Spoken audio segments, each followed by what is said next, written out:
promises to be a real treat. These two have played so well all week. Of course, Neil Robertson in his third ranking final in as many weekends.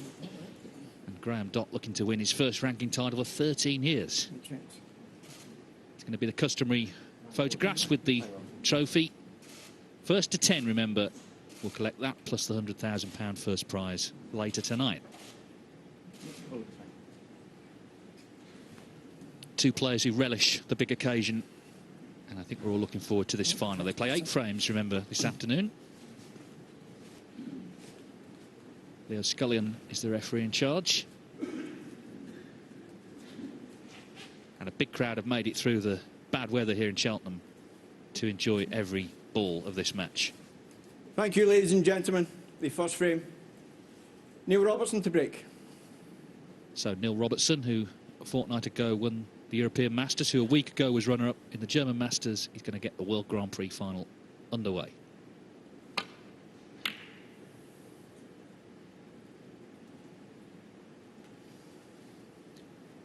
Business as usual, Neil Robertson.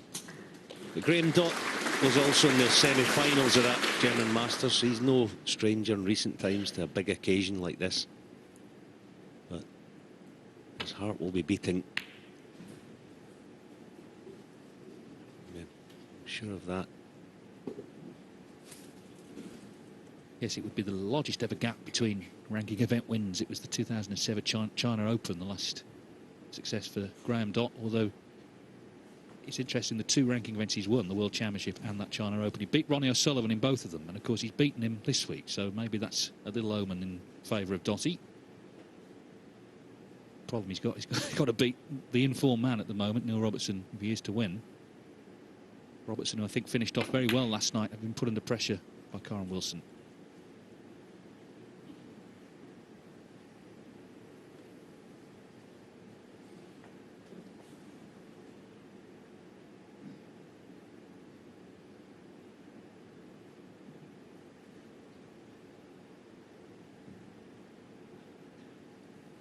Yeah, it was interesting. Stephen was saying what he said about, you know, if it's 6 each, I fancy it. What he means is he can't afford to let Robertson streak away with this. Of course, the tournament he won 2 weeks ago, he won 9-0 in the final against Zhou Yulong.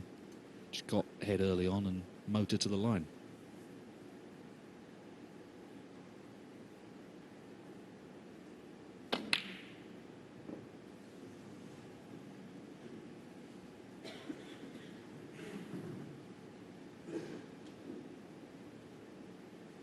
Graham's savvy match nows there.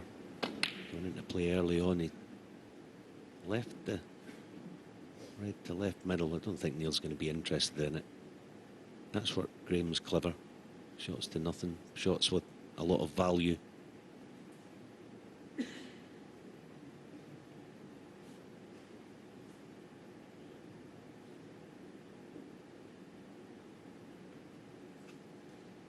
Ranking final number 29 for Neil Robertson, looking to win his 18th title. He would move into 6th place on his own. At the moment he's tied with Mark Selby on the all-time list of winners.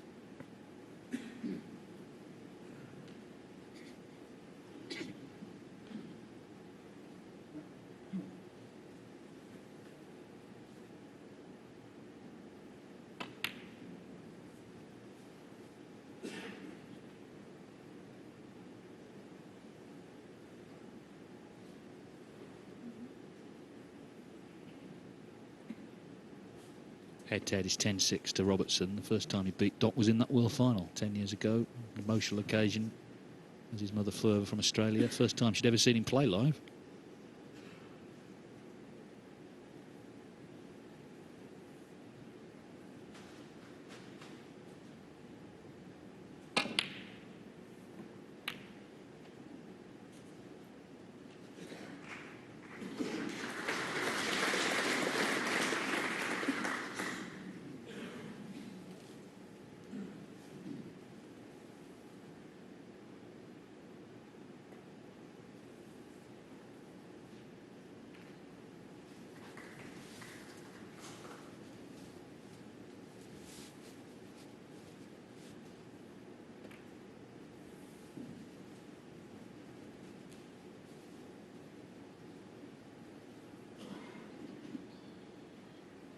This is almost literally the calm before the storm.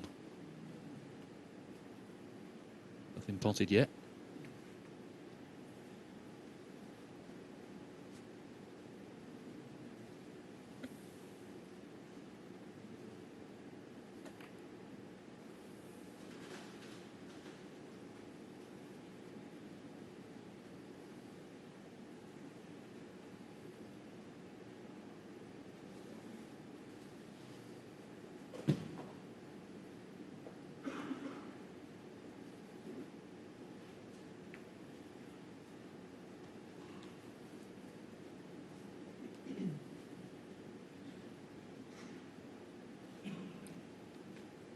Neil might have the upper hand in this exchange at the minute, but it's not really worth anything until he gets the reds out in the open.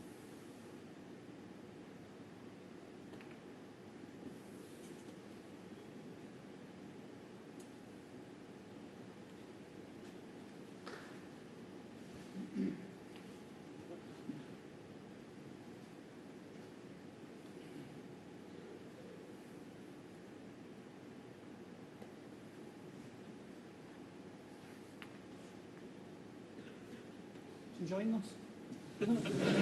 Enjoying this, Graeme asked the crowd.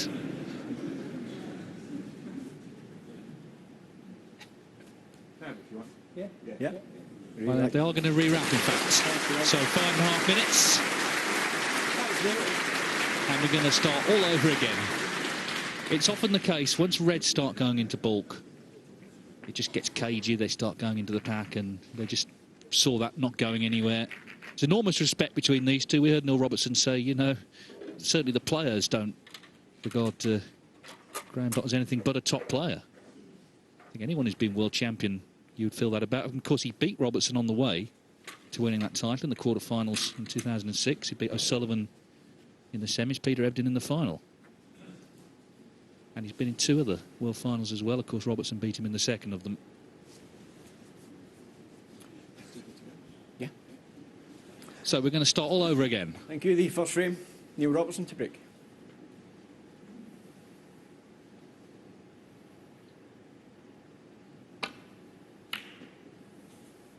I think with that little 5-minute passage of play illustrates is how hard Neil's going to have to work. Yes, of course, Graeme's going to have to do the same, but he'll have to work his socks off to eke chances out against Graeme. Comes from a tough school back home in Scotland.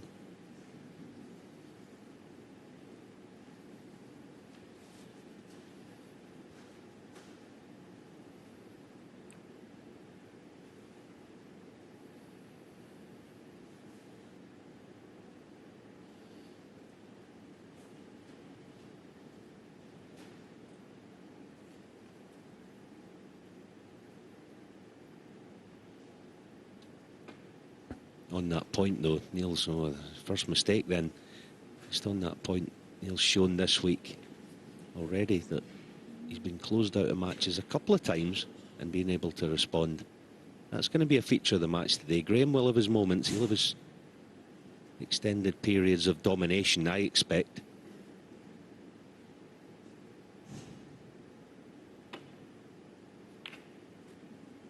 One.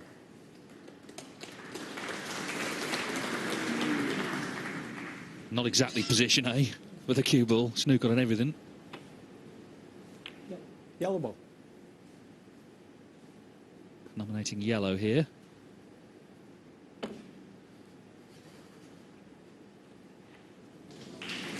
Graeme Dott, one.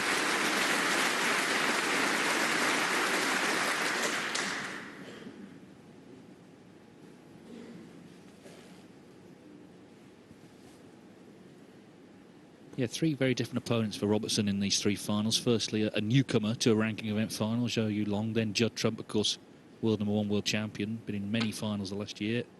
And Graeme Dott this week, who hasn't been in a final for a while.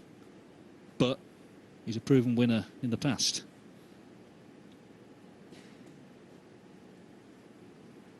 Some achievement, though, for Robertson to be in ranking finals on 3 successive weekends. A lot of snooker.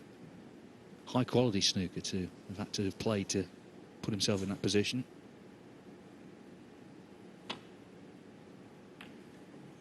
He will have a day off tomorrow, though, before playing in the Welsh Open on Tuesday, where he's defending champion.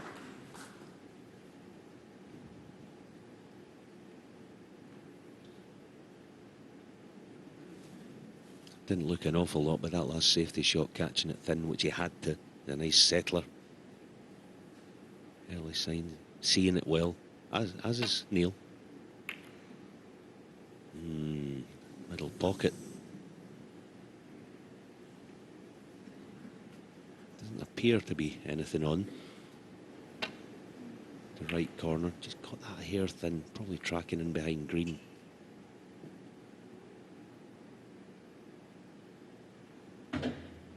As is always the case. These type of situations, Graeme having a look there.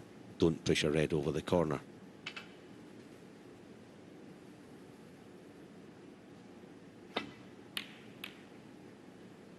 Thank you.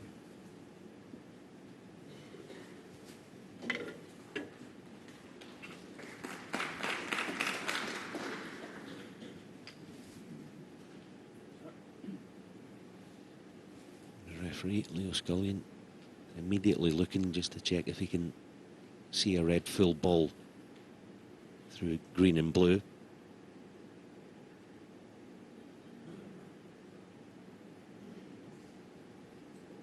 Yes, Leo Scullion, who refereed the World Championship final last year.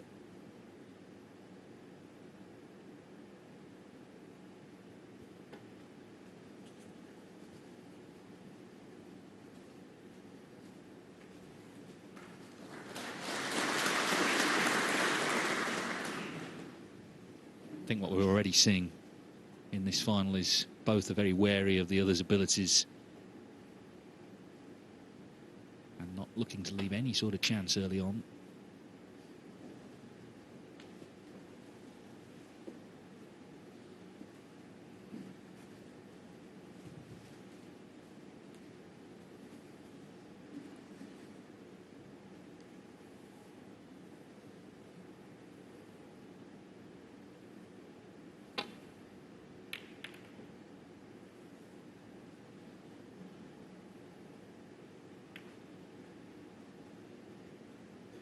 Now's the first chance for Graeme to play an aggressive safety shot, hand on table in behind yellow-brown. You'll see this is a good chance, figure of 8 with a cue ball.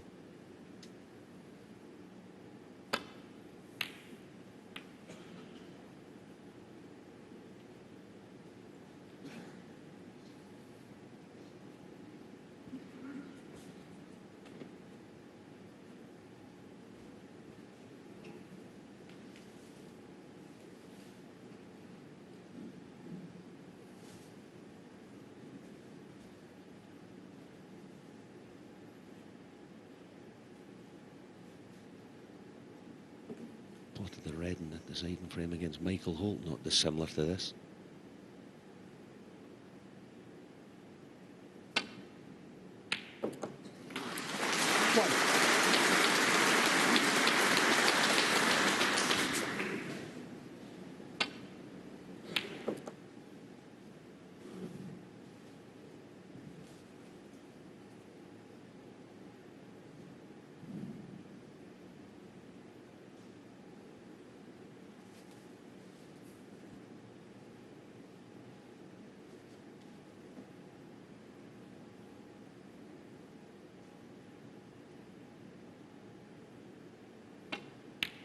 That's a stunning shot.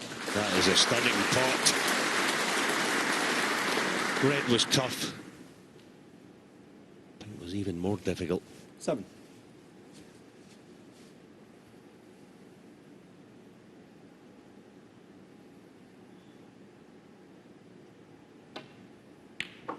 I'm only 8. guessing, but Neil Robertson must feel like the boss out there. 3 finals in the spin, winning one of them, as David said, 9-0. At the very top of the final, business as usual.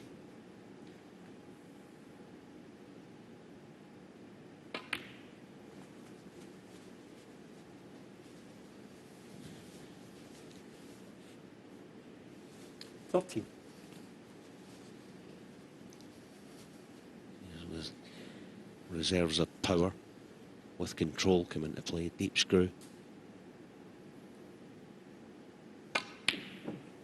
14. Struggled in, but it's there. And now, by the aid of 2 or 3 brilliant pots, he's earned himself a chance to, well, at very least, a big lead in the opening frame.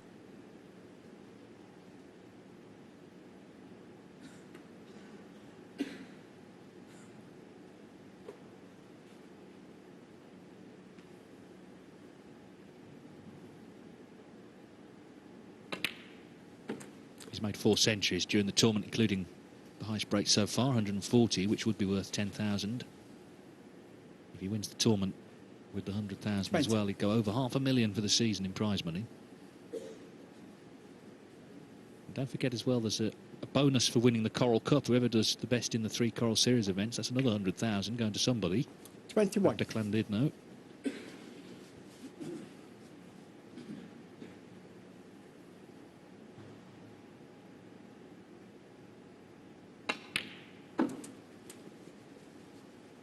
He's won a tournament of some description every year since he won his first in 2006. It's a record he's very proud of, because he's already 27.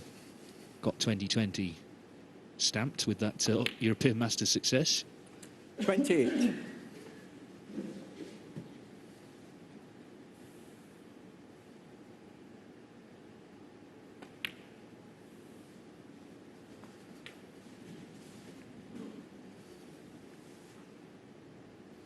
$34.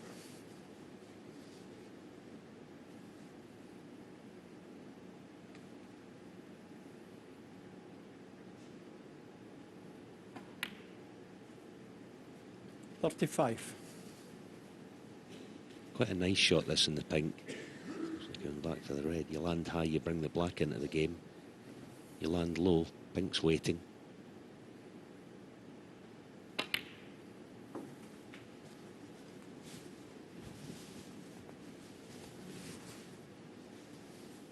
Yeah, just high of straight. 41. I don't think he's going to risk. No, certainly won't be risking bringing the black into play off this, but now this becomes a wee bit tricky to get the correct angle off the pink. Sensibly going deep screw for a high 42. pink. Oh, this is perfect. That's the shot. That is a fantastic shot. Quite deliberately. Just note for a left-hander as well how easy to reach this being high. What a start.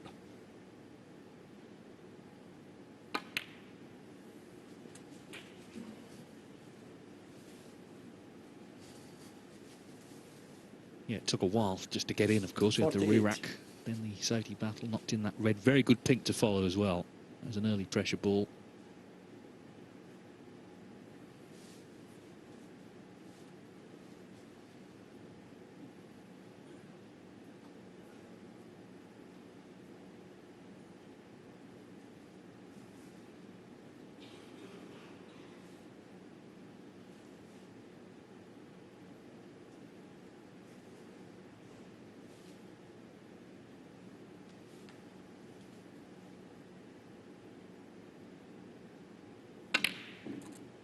$49.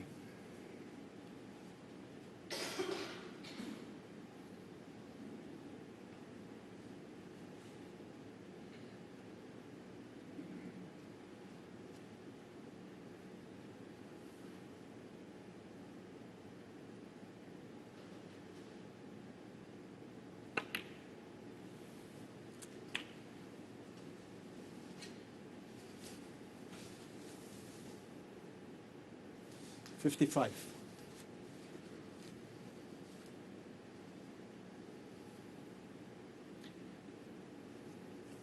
The little plant, the 2-ball plant of reds, the one that's farthest away from the cue ball, it should push past the pink to clear the pink to the same pocket. I wonder if he might just go back for blue just in case. Yeah, he played it a percentage. And it hasn't Foul. paid off. Neil Robertson, 55. Graeme Dott, 4. see that red on the right? It did spring off. Yes, he played it with more pace, but it did look like it was going to clear the pink. Took a risk. Lifeline for Graeme.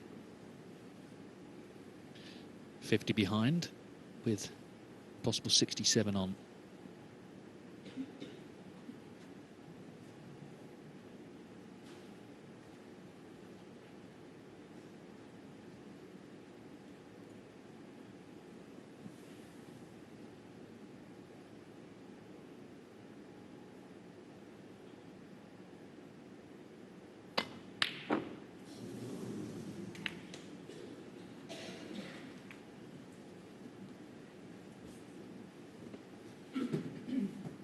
Didn't hit it badly.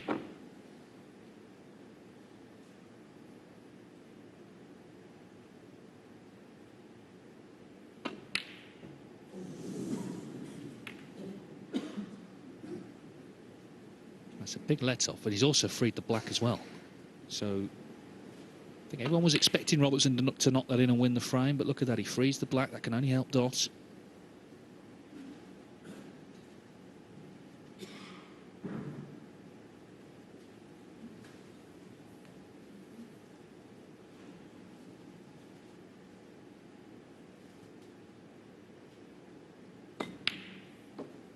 One. Well, it would be a real early blow to land if he could win this frame now, because Robertson's had a couple of chances already. The in-off cost him the first one, then missing that red to the middle has also cost him.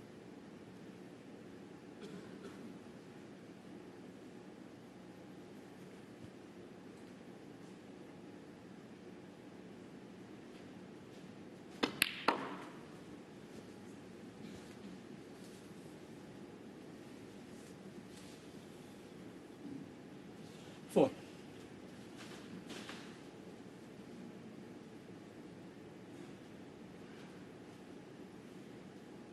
Tough shot, especially as if he takes it on, he's going to have to put some sort of work into the cue ball, and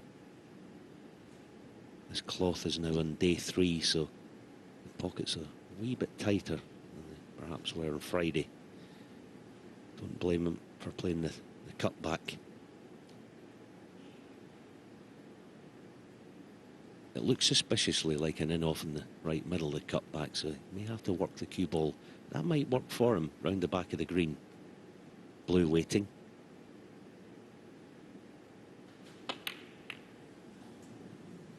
Might get a bonus here. You're in Dott, 4. He might get a bonus. He's got it.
So a third chance for Robertson coming up. This is why. And this time he's not got away with it. Robertson 46 in front. 1. So the pink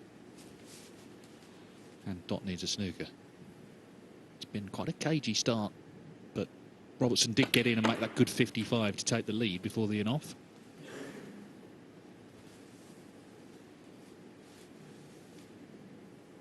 7. 8.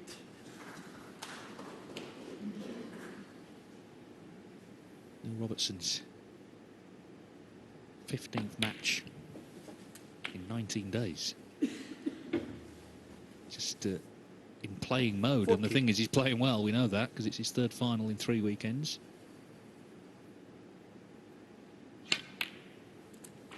Thank you. 15.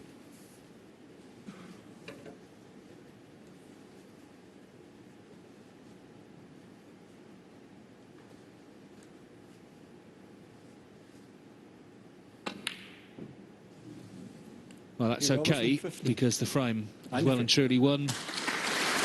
So an interesting start. We had the re-rack, we had a bit of a standoff. Robertson made 55, needed a couple more chances, but he made the most of that one, and he's off and running. First to 10 to become champion. He leads Graeme Dott 1-0.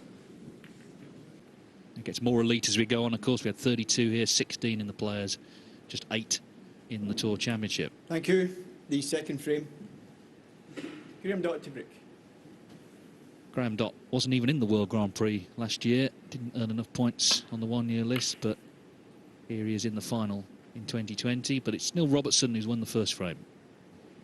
Just a reminder, 8 frames in this session, first to 10 this evening.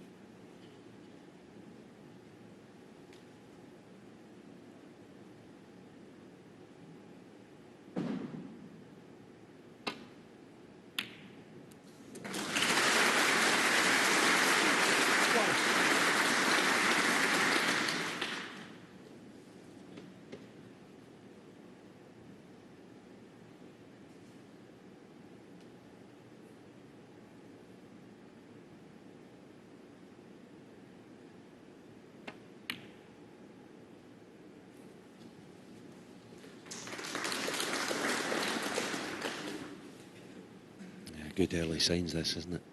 Robertson 3. fans. Long red. Nice way to sweeten the pot. Yellow as well. 4.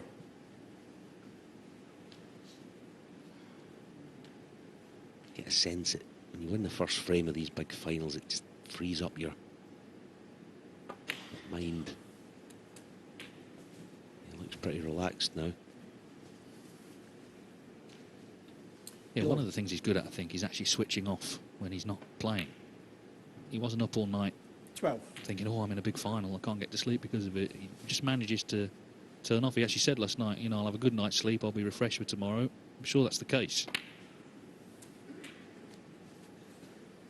Of course, there have been times when being so relaxed have actually cost 90. him, not turning up or turning up to the wrong venues, but his timing in recent weeks has been impeccable.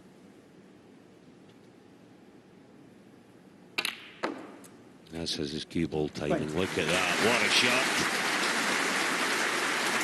And you know, the black previous to it was almost a better shot than that, because he deliberately left it low to bring the reds into play. And boy, did he. Yeah, this looks like help yourself time now.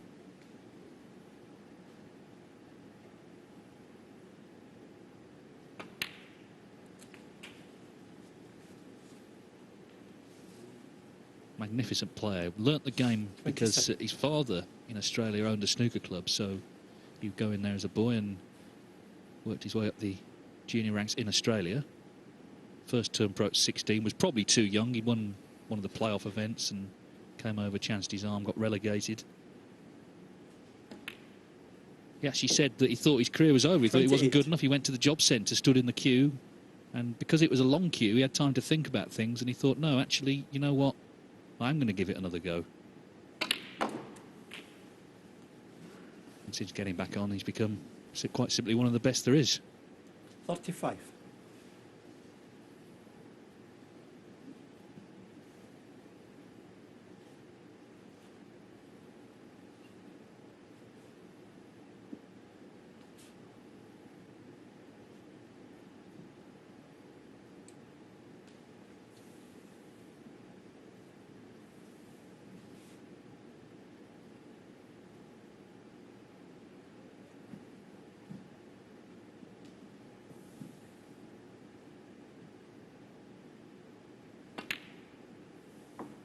$36.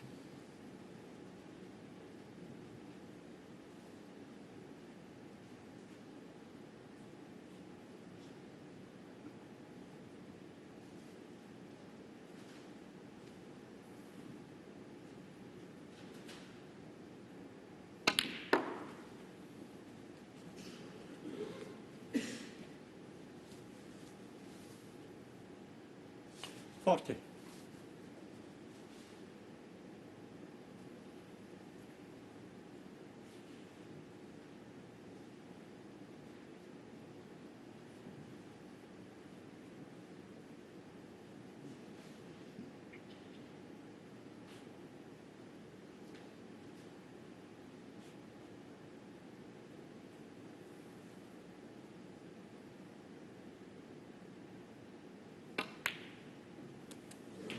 $41. Just in this picture here with him playing the yellow, watch his cue. Watch how his cue never goes up or down any part of it. See, just look at the cue. It's almost like it's on a conveyor belt. 43.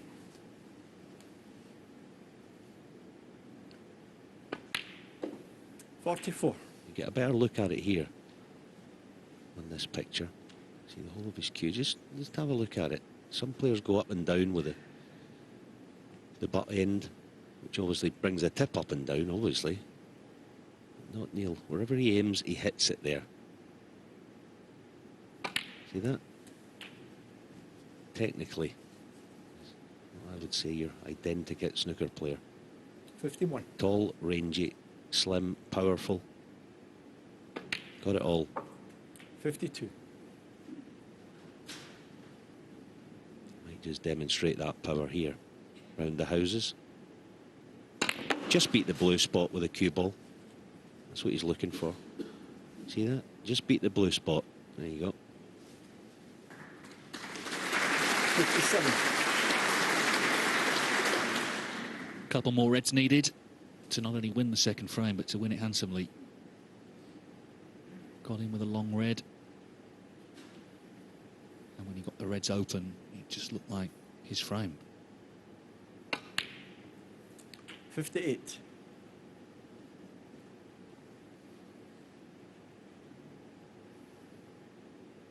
These long matches include matches within matches, sessions and mini sessions, and I guess the aim is to win each one. So if Robertson, obviously 4-0 is what he wants, but 3-1, he's in early control, then try and take a big lead into this evening.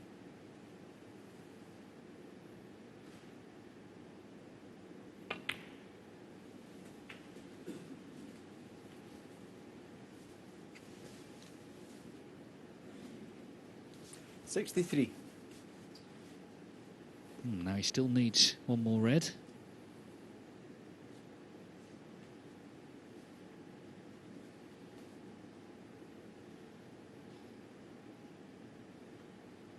Just checking that.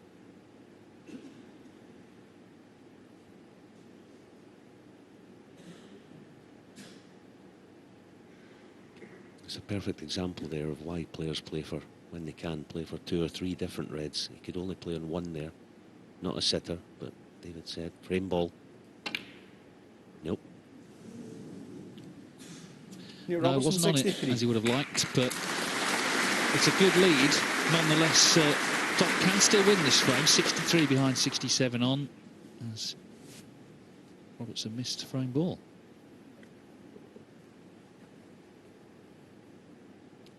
Cross doubled in. There's a chance he could pot this red. Got it thin enough. Be happy with that. Oh, there's a bonus. Yes, Neil can play side cushion and drop on the one on the cushion.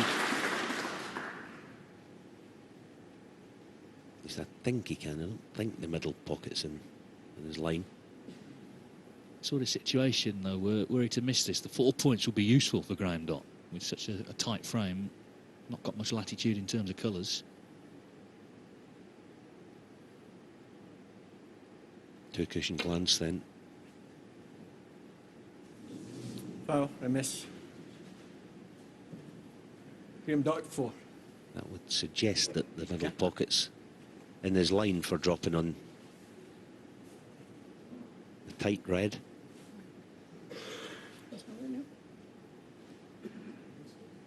Yeah, thanks.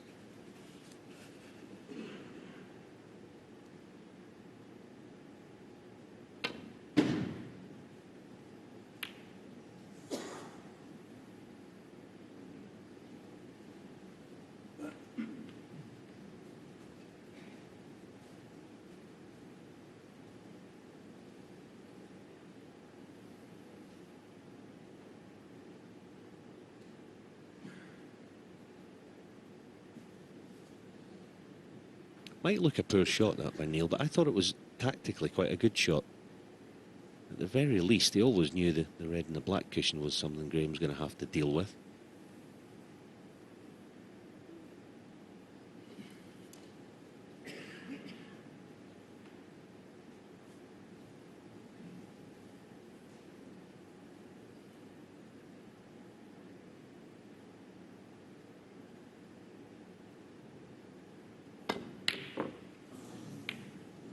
Foul. Neil Well, Robertson 4. Robertson's got the 4 points back. Yeah, he was hampered queuing. That didn't help. I mean, it wasn't straightforward to start with, but he was mindful of that red under his waistcoat. Oh, sorry, Neil. Knocking the brown is just unlucky. Just check it. Yeah, just checking for a free ball.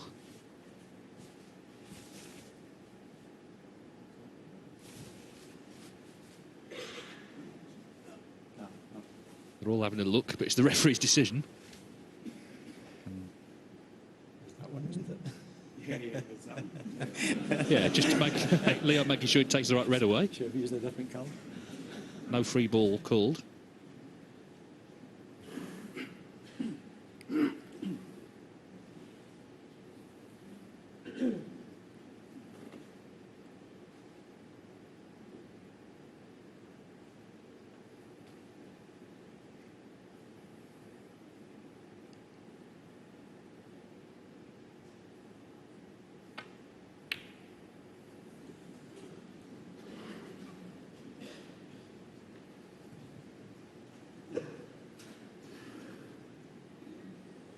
Graeme having a little smile. The chances he's getting so far are tricky ones. He's not really had his hand on the table as yet.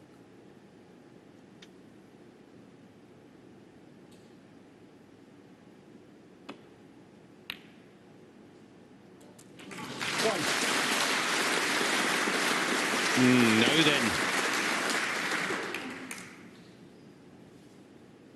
Made a worldy clearance against O'Sullivan in the quarter-finals this week.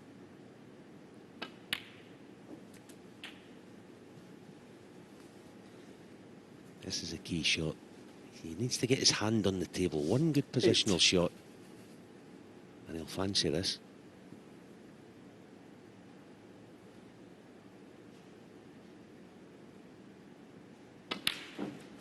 Nine.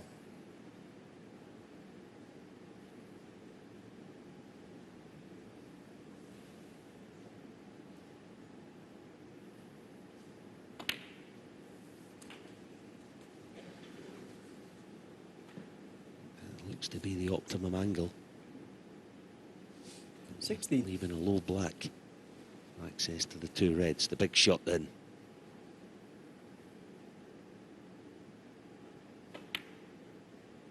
Seventeen.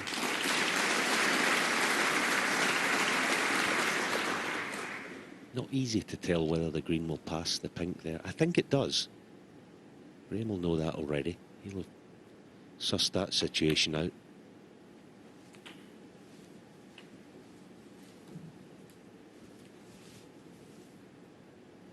$24.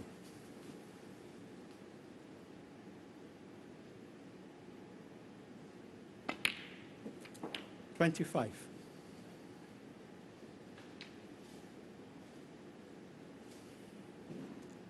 Yeah, he's just checking. So pot the black, you're 31 behind. So brown's good. Brown or above. Off the last red.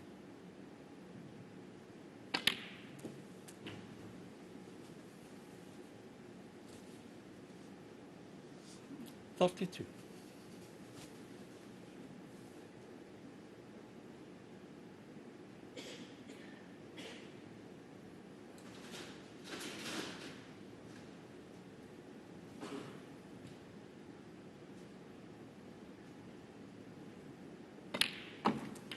$33.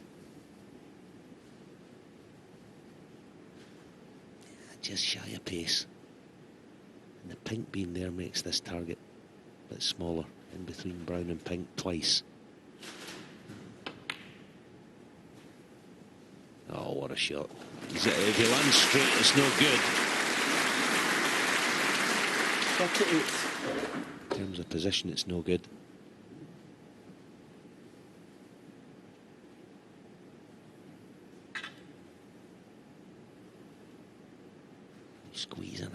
this yellow. Back across for green. Okay. 40. Yeah. Well, he potted a very good red to get in the first place, but now needs to pot a good green to continue. Remember, Neil Robertson had a chance at frame ball, didn't get ideal on it when he was in on that 63 break. But this is a big shot for Graeme Dott.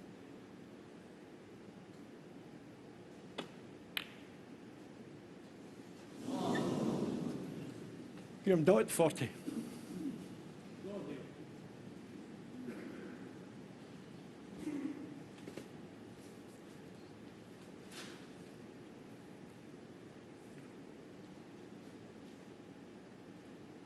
Robertson had a good look from the pocket. He's now having a good look from behind the cue ball. Whether he can get through to this.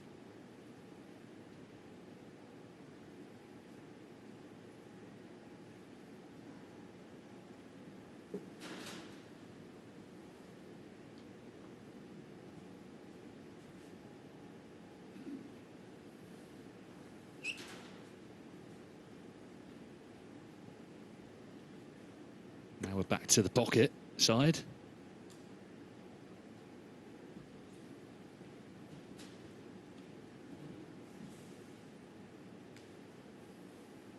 Remember, he just needs the green.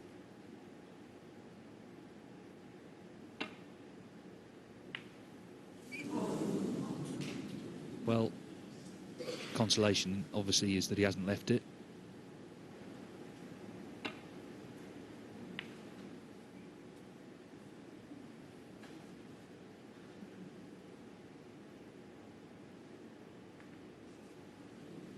One of the few players in the game that plays that shot, deliver it. Not miscue, but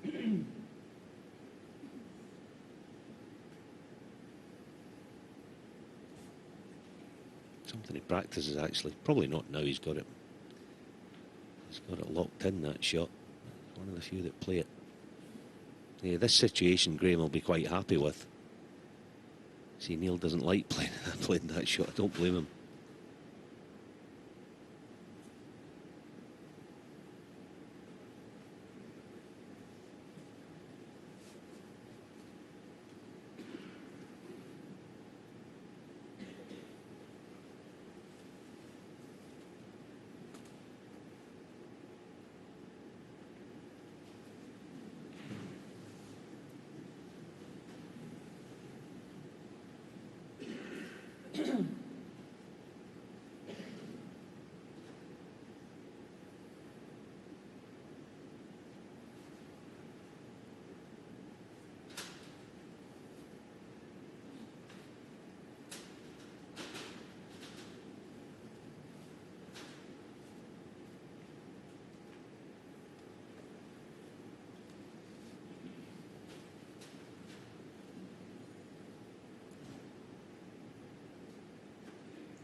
Sorry.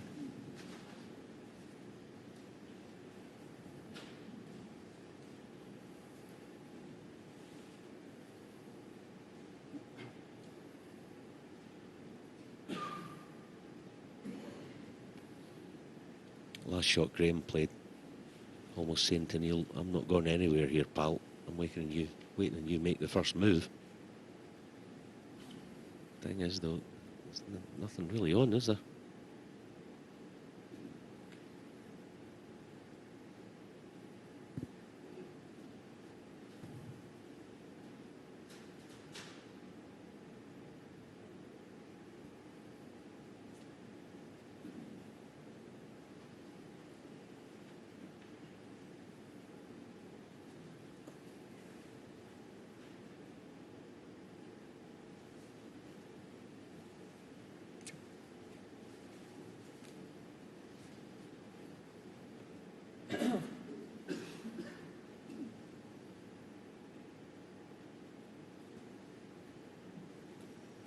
Guys, I think at some point we're going to have to move this on a bit. I know. Yeah. Yeah, I understand that. Yeah, the referee saying, this can't go on all day. Graeme Dott, as Alan said, there's no reason why he should, and the player behind should want to change the scenario.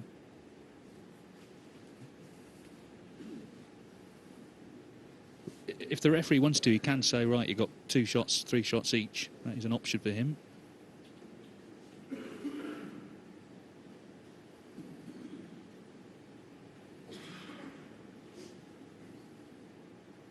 Yeah, that's something that Neil has to bear in mind, isn't it? I mean, he can go cushion first, the left cushion, the knuckle, and try and get the green a wee bit further to the right. That might solve the situation. It's certainly in Neil's favour, obviously, with the scoreboard, to try and resolve this. Is Graeme now thinking about playing away? No, sticking to his guns again.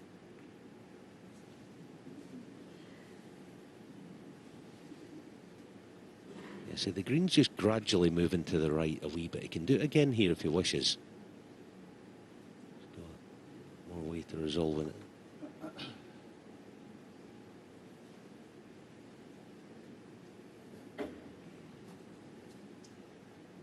Only thing is, though, if he leaves any distance between green and cue ball, then Graeme's got the upper hand in the safety battle.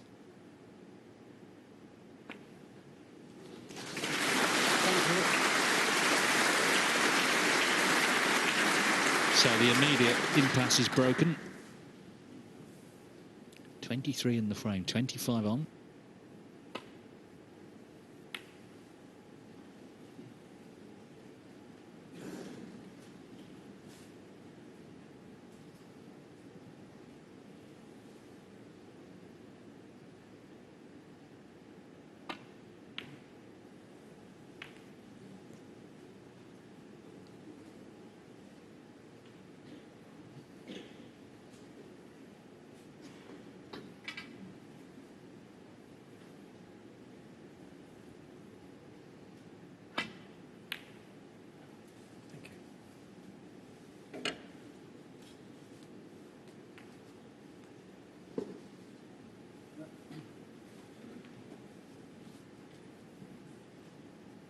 Dott's just knocked the blue a little safer, which is not in his favour at the moment.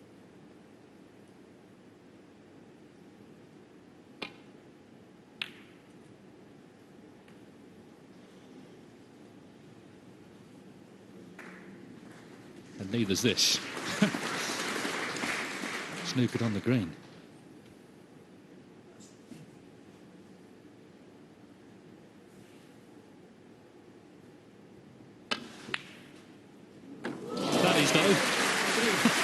It's fluked it out the snooker. Funny old game, isn't it? One bad turn deserves another.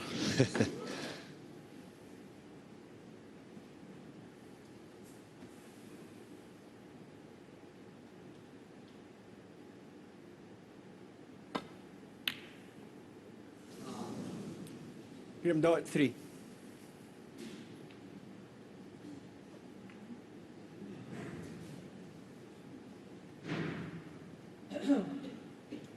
Already feels like sort of frame 17, 18 of the final, not frame 2, but you know what battlers these two are.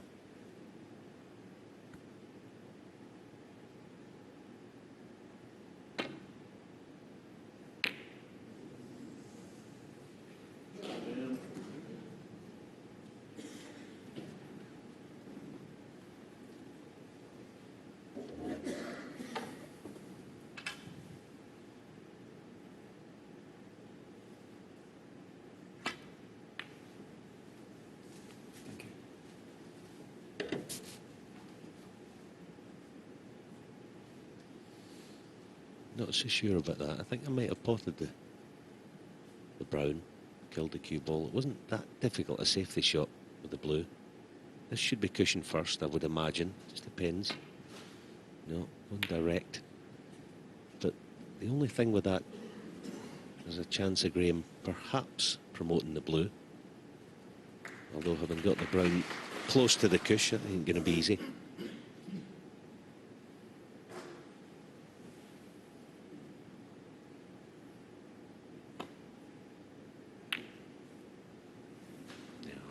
good shot, that. Just looking, I wonder if Neil will be interested. Yeah, I don't think the cross double's on. Brown just ran on an extra couple of inches to probably prevent that.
Seems a long time since Robertson was on that break of 63. Just didn't come ideally on the next red, which he missed.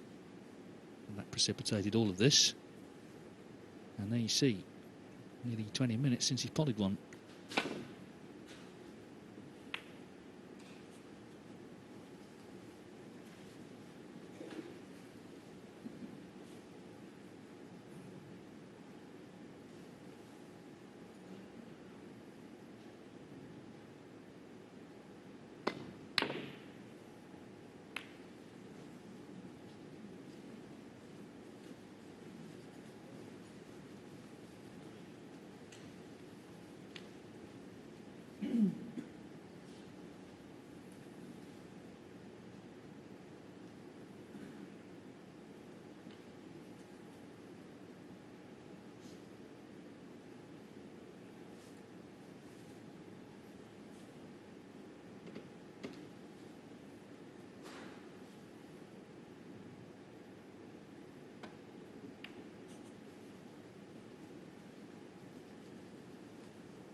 Yeah, got the double kiss. Brown was heading close to the middle pocket, but it's okay for Graeme Dott. He just acknowledged that.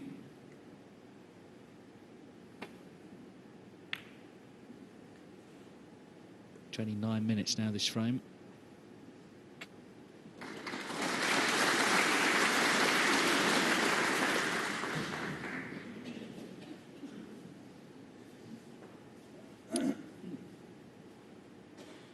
Quite a nice shot that Graeme has. Chance of a snooker behind the black-blue waiting if you were to fluke it to left middle.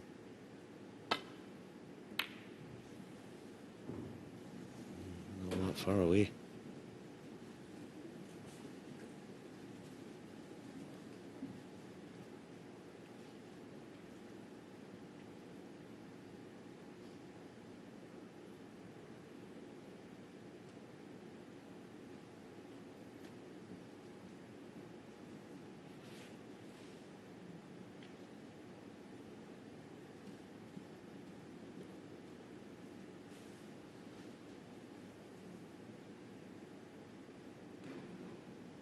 ticking towards the half-hour mark for the frame.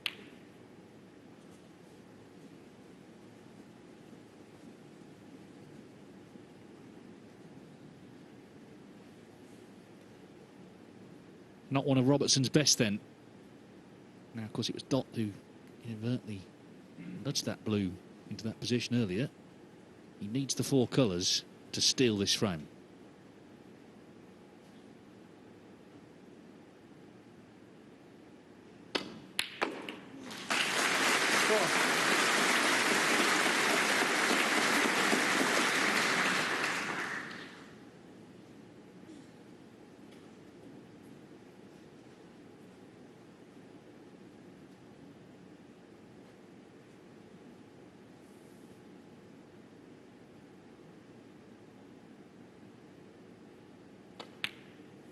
Nine.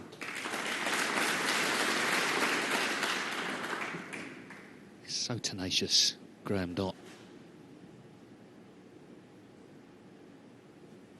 This would be a great frame to win. Robertson had not only the red, he had a chance at the green later on. 15. But Graeme Dott needs the black to level up. Big frame to win this. It's been 31 minutes of battle.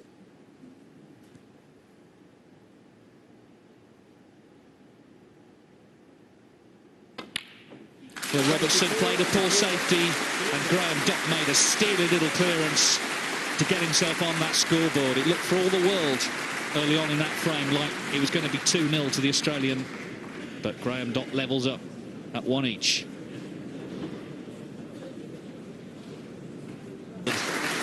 This audience from taking their seats for what is already an absorbing battle.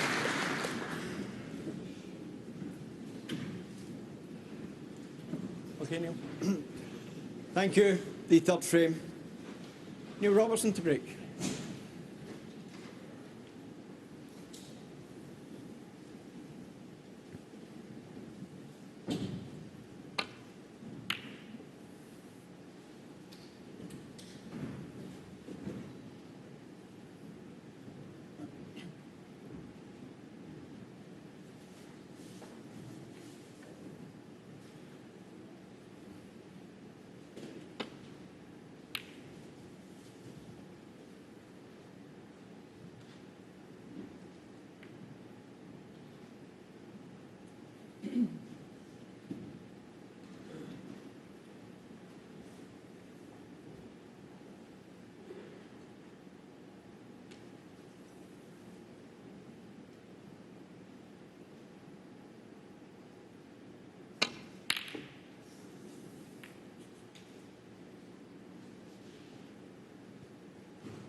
First real long ball is missed in the match.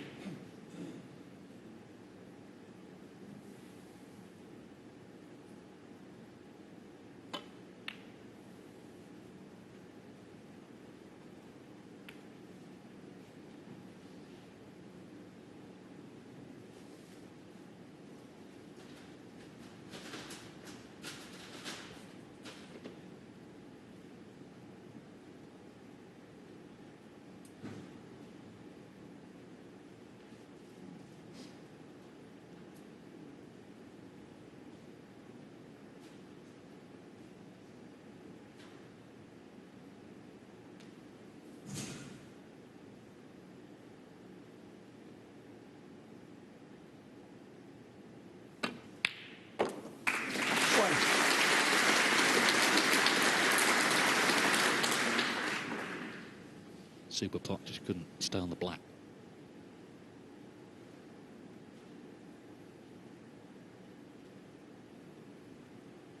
It was obviously a blow to Robertson losing that second frame, but I think his attitude is so good, he'll just get on with this one. Blue ball.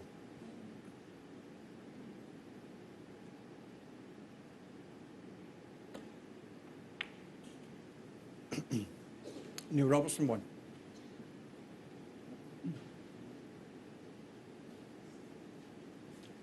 It's been part of the story.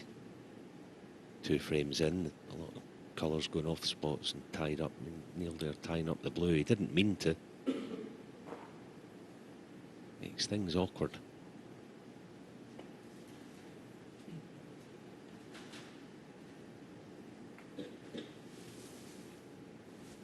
Touching ball.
Taking this red on anything but thin. Thin's no good.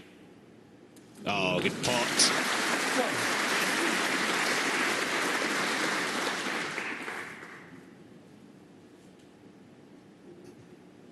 Green ball. Trying to cover the Green left dot, half one. of the table, and he's did that. Good shot. He escaped down the left half, that was. Twice across then.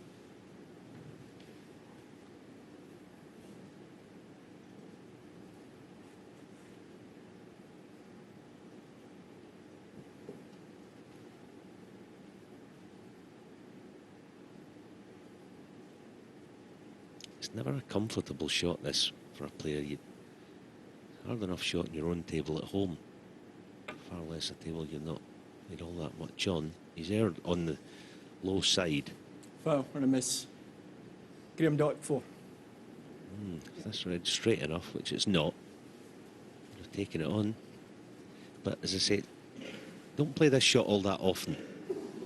Not easy to judge. Can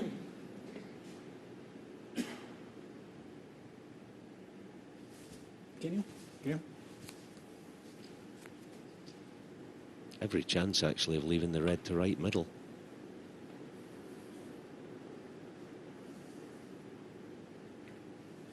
Which I think he has.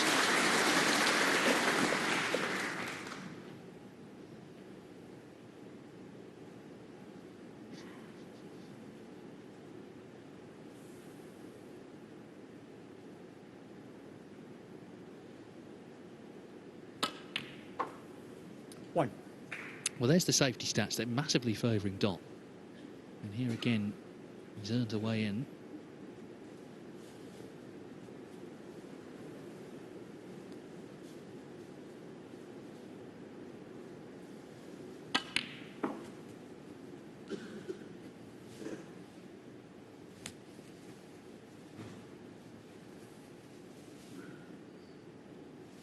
sure Dott will feel, though, he has to score as well today. It can't all be black ball steals. He's made 1 century in the week, in which he's really impressed, actually. It was a very good semi-final against Tom Ford.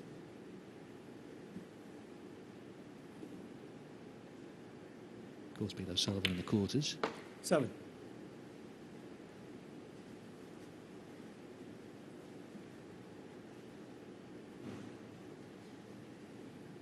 Yellow then, 2 cushions.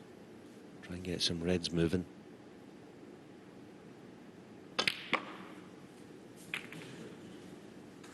Oh, that'll do. That'll do nicely, thank you very much. 9. Funny, when you're playing well, little things like that happen. Seem to just parting the reds there. Black still tied up, but that'll keep. 10.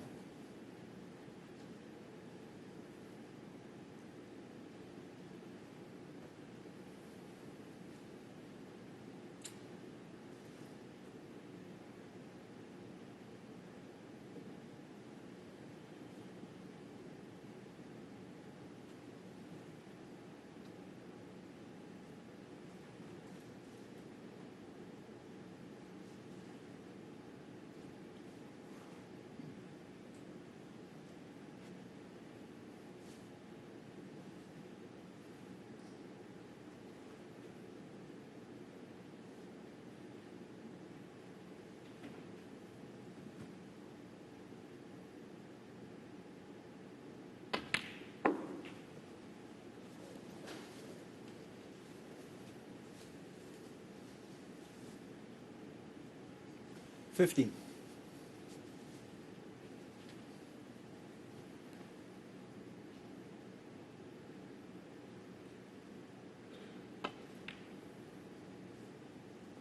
16.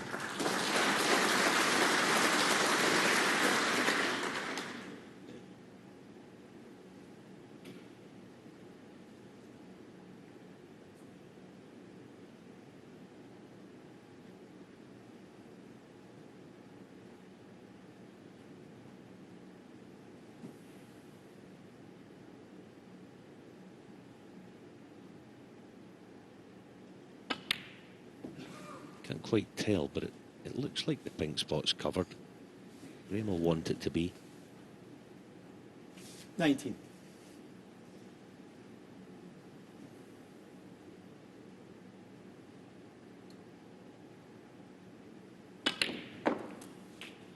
Heavy contact.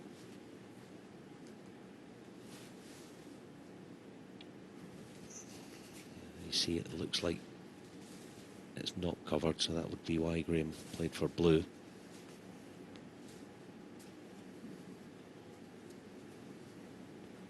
Saying earlier about the range, the height of Neil. Graeme was a good bit shorter, but I'm going to stretch this one.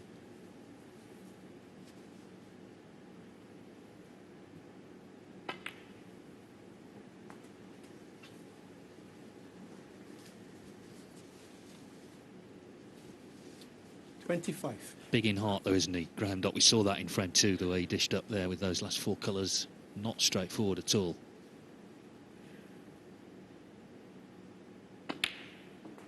$26. Yeah, he's just looking there to see if the pink will go to left corner. I think it will. About to find out. It goes on its own spot.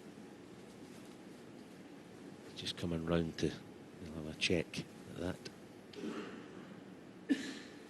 32. Yeah, clearly goes.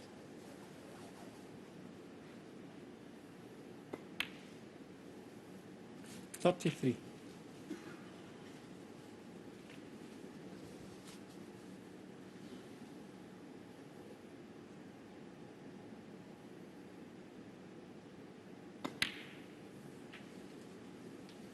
Graham's wife Elaine is here, their children Lewis and Lucy as well.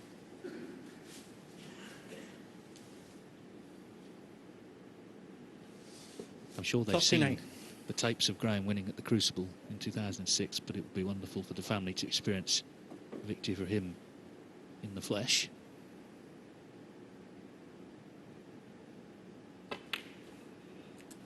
40. Having to work for these, though. I don't think he liked the contact there either.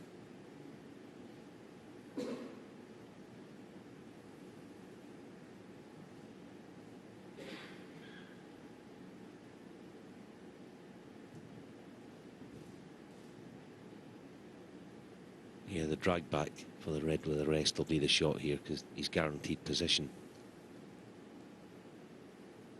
Well, not good position, but he's guaranteed a shot at it. Is he playing the deep screw? No. Yeah, that's a sensible shot. So, looking for another good pot in position because one more red after 45. this one. It looks like he'll be in front.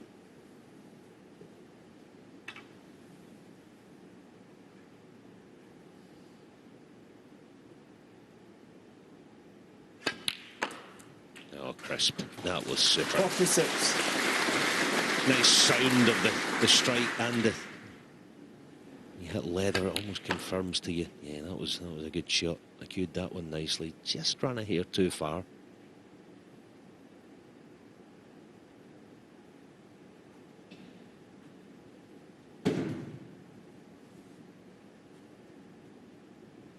Yeah, but the fact that he only needs another red in addition may dictate that he plays blue. No heroics with position, just on and off the black cushion, he'll leave the cut back. Yeah, good thinking. See, it's good percentage snooker, that's what that is. 55 in 51. front then.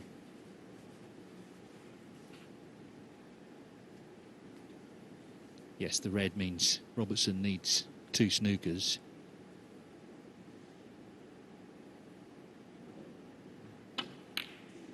A real good battling break, this. 52. He's had to really work that cue ball.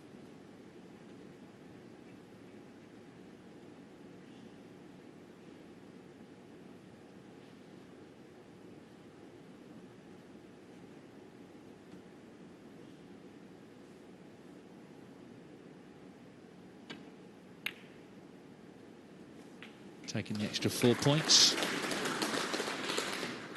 which means that Robertson now needs 3 snookers. 56.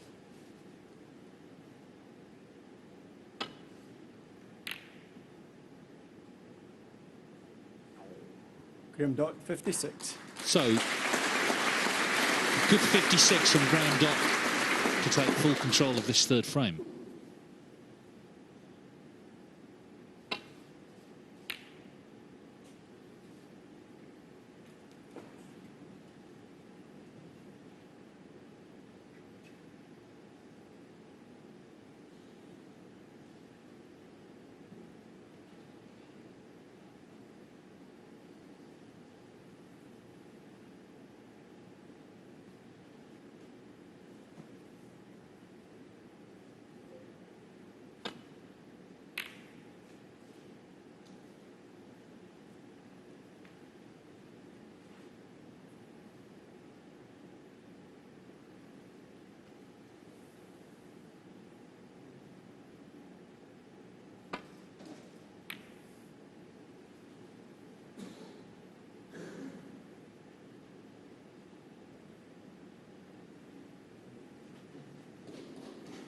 How quick is that bed? Tables this time of year generally, always doing the ITV events, the tables played beautifully. Yeah, I think Dott fully expected to have a chance to pot that red down the left-hand side, but the white just kept running in behind the yellow.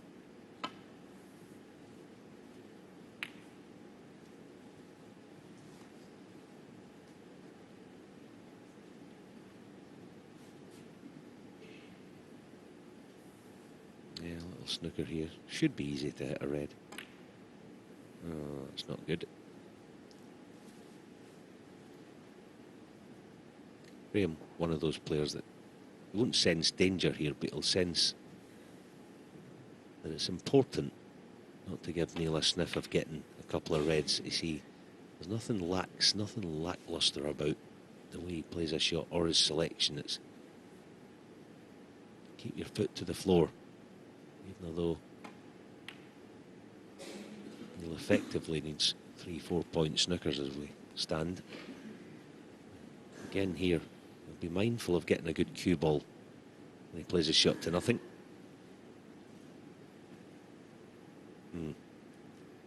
Thinking again, with the cue ball in behind the black.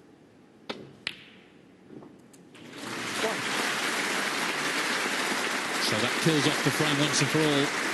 Graeme Dott with a bit between his teeth here this afternoon, as he has had all week. Could easily have gone 2-0 down, but in fact it's going to be 2-1 up.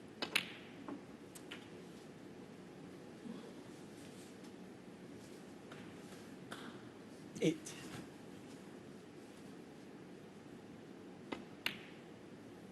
Nine.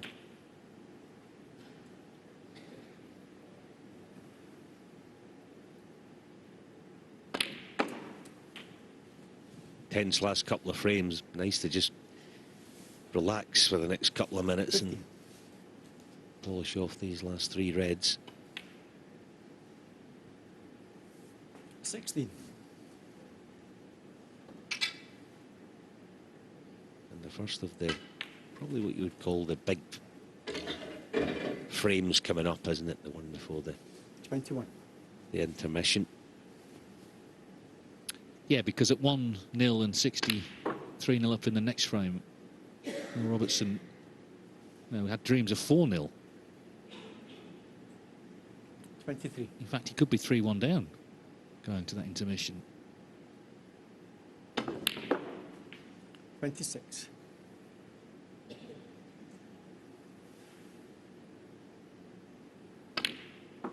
When he pots a ball, Graeme, he pots them, doesn't he? He dismisses the ball into the pocket.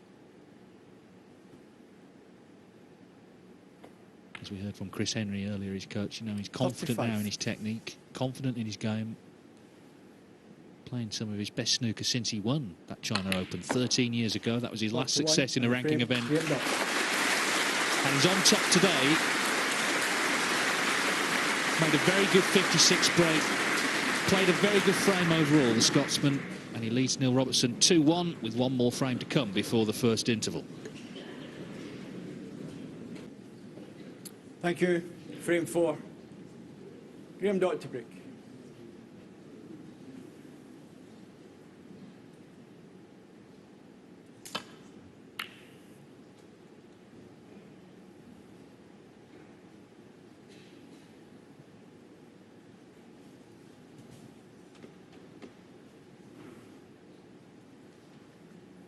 Disappointment in Graeme's face there, going back to his chair.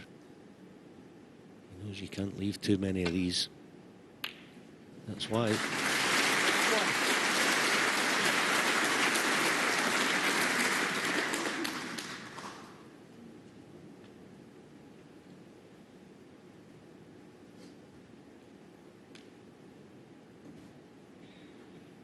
In the course of a long final like this, best of 19 frames, see the long red again. There's every likelihood that a player with a long game prowess of Neil Robertson can win 3, maybe even 4 frames just from his opponent's break off.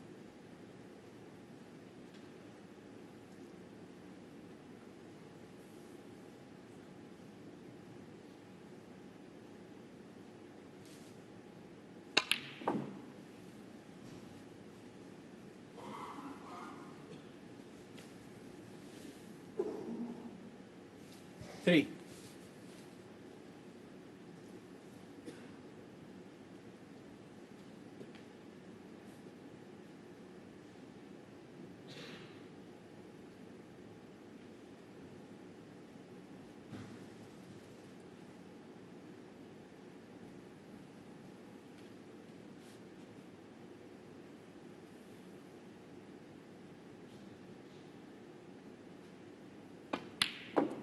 Four.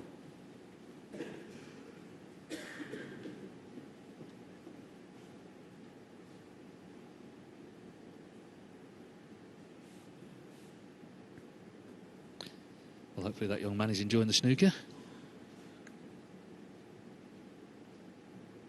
Maybe he's a player himself.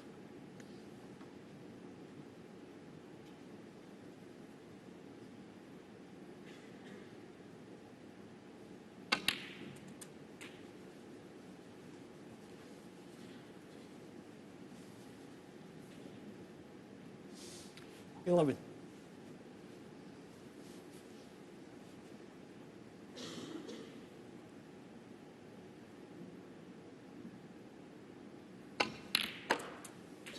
$12.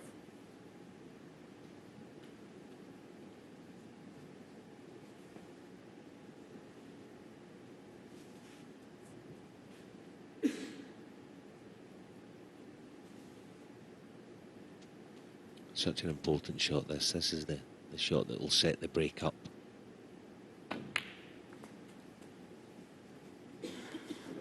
Could not have played that any better. Yes, back up for blue. 17. But it's a nice option again with the power of someone like Neil. Just off straight, playing the loose red. Bit higher than that. 18. You go full force into them. It looks like the loose one this time. As ever. Try to land low on it.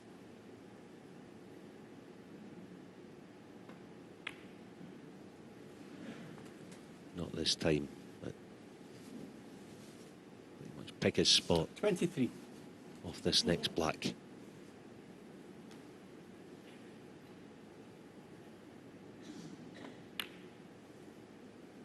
$24.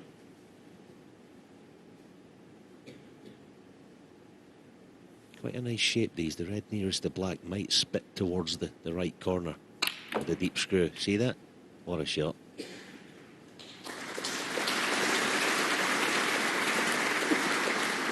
$31.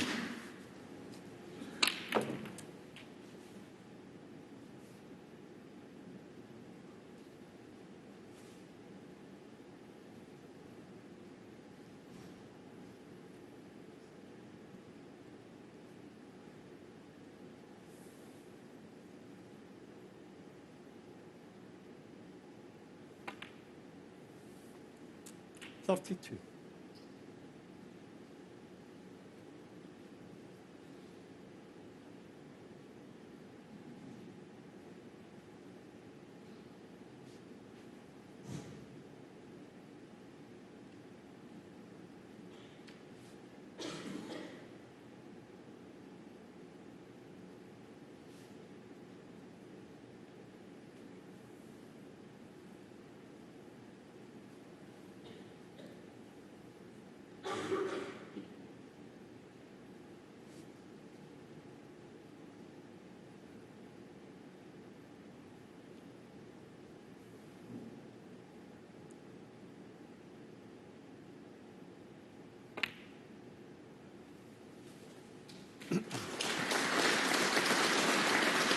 This is his 15th match in 19 days. In that period, he's made 17 centuries. So it really has been a golden spell for Neil Robertson. Played really well in the final last week. Judd Trump's tactical game in particular was excellent, and he got the win there. Of course, Robertson had already won in Austria.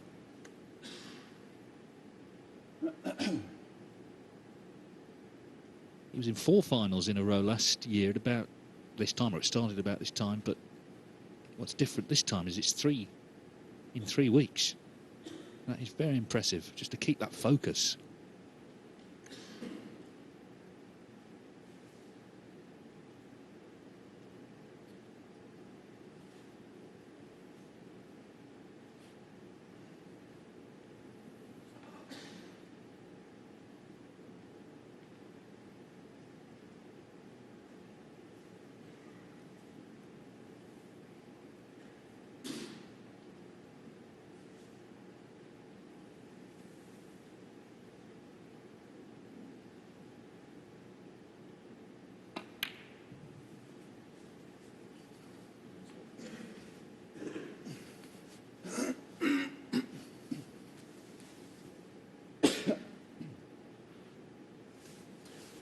Please, Neil. Oh, lovely jubbly for Neil. Pink going behind the pack. Nice target off blue there, isn't it?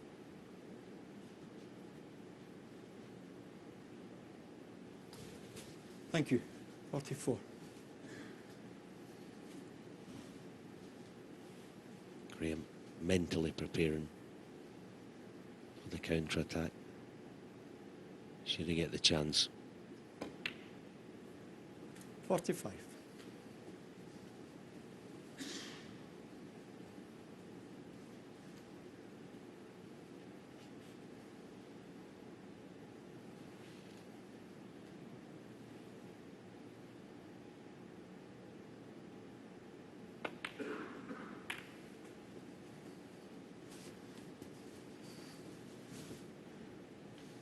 $50.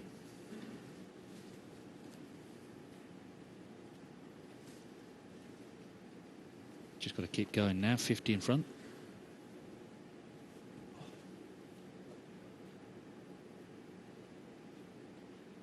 Yeah, thinking back to the very first shot of this frame, Graeme went back to his chair quite, not despondent, but he knew what was fairly likely to happen. Pots along red, and from there this has been his best stuff.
So it looks like honours even, but must just kill this off. Of course, he didn't do that in frame 2. That was really where this mini session turned in Dott's favour. 59.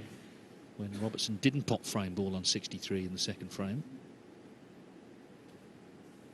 Once again, it's going to be a red to secure this one after this black.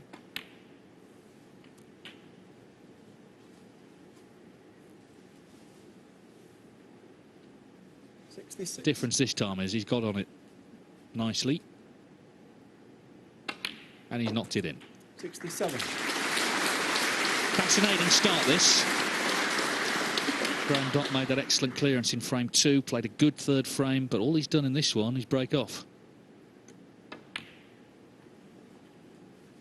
Neil Robertson's done the rest. Can he now make his 5th century of the tournament? 73.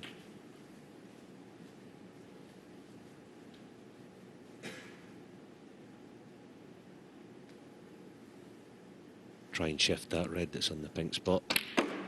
There you go.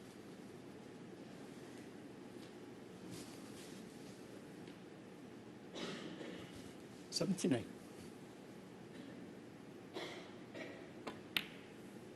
80.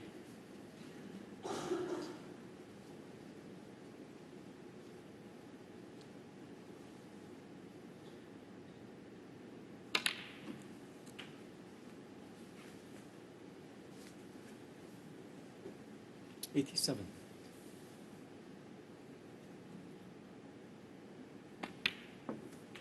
Well, thank goodness he did change his mind when he was stood in that line at the job centre when he was a teenager. It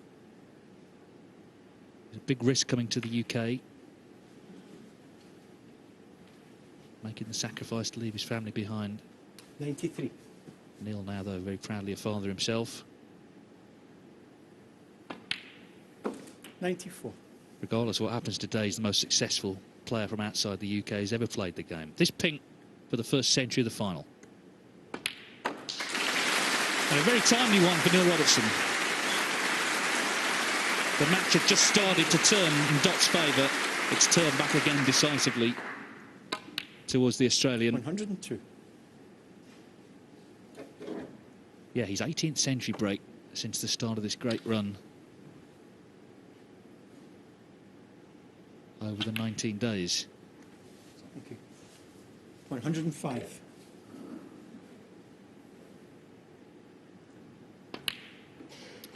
$109. I guess you could say 2-all at the interval. Fair dinkum. 140. You know, the expression. It's been good stuff. Neil, marginally the better. But it's all set up for, 120. I think we all hope, a close finish this evening. Yeah, shown good attitude here, hasn't he? Just got on with it. First shot knocked in a long red. A total clearance of 127, and he's on as even as the players head to the first interval of the World Grand Prix final. Neil Robertson and Graeme Dott level. From down under, Neil Robertson!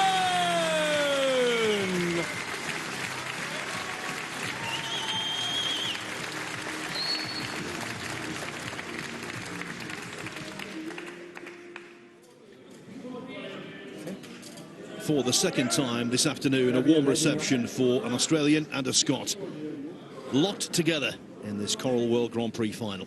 If the first 4 frames aren't anything to go by, I think it could be extremely tight here at the Centaur this evening. Frame 5.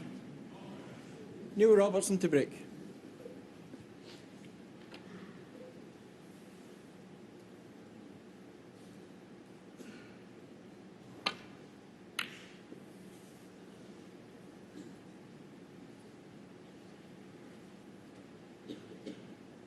Yes, an opportunity in these 4 frames for one player to forge out an advantage of some description.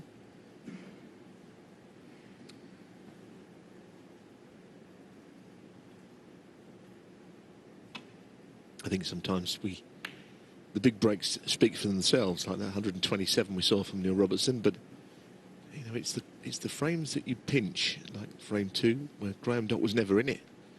Would have been 2-0 down, it would have been the worst start. But the fact that he won that frame seems to have just invigorated him a little bit. Could not agree more. Let's not forget in that second frame, he was a fraction of an inch from leaving the green on. Then he fluked the green out of a snooker. So what he did at the end was very good, but it was built on a foundation of good fortune.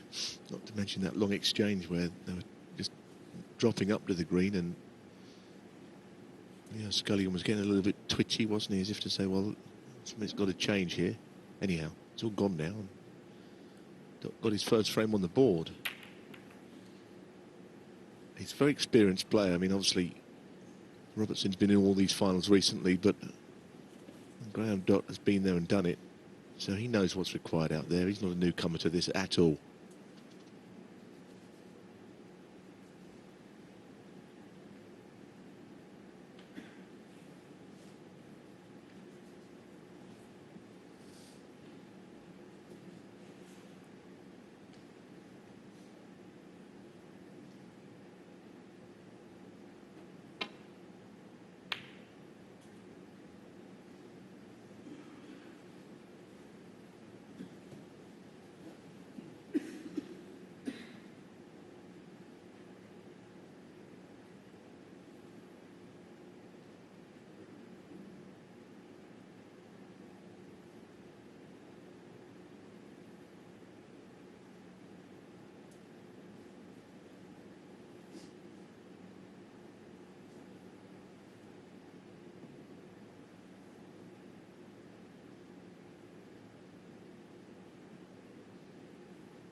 Getting back to vault here would not be easy. The red up the table would not make it impossible, but it wouldn't be the easiest safety shot.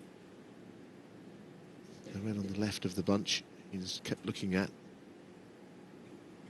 But now I think he's just deciding to get the cue ball back down to where it is. Oh, that wasn't part of it. Red drifting towards the middle pocket. That's a bit sloppy. It's not sitting over the pocket though. They look quite comfortable on your screens, but it's quite a cute angle there.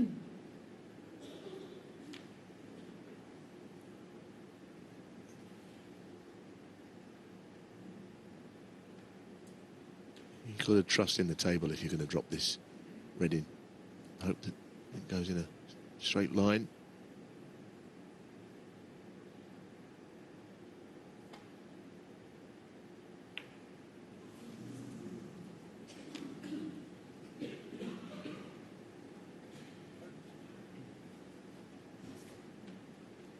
Yes, one of those spots that, because the red is so close to the pocket, you might assume it's easy when in fact it's devilishly difficult. For a whole variety of reasons, not least the entrance to these middle pockets at an acute angle are brutal. Yeah, they've been tight this week. I've seen about 3 or 4 shots in the middle pockets not drop, which you'd have, well, you'd have had a few quid on if you could have done in running, that they would have gone in.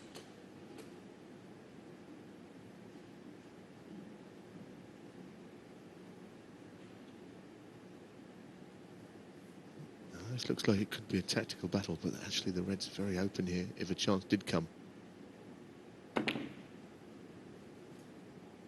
Unusual shot, that. Cue ball to the cushion was what he played.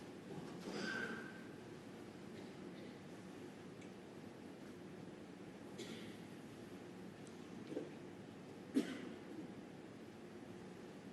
think the thing with Robertson, Phil, is you know that he can just, at the moment he's scoring as well as anybody. Last night against Kyron Wilson, he's a very awkward opponent at the moment to play against. You know, he's got the patience to win in a different, less spectacular style if he has to. He's got a lot of things going for him.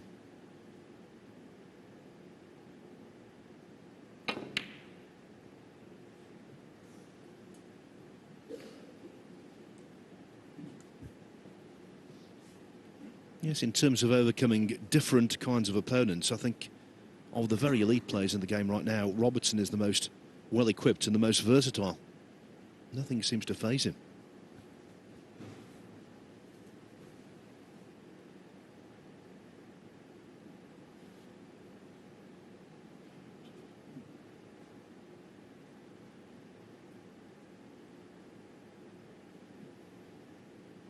Well, the first red is the one that goes all the way past the other one.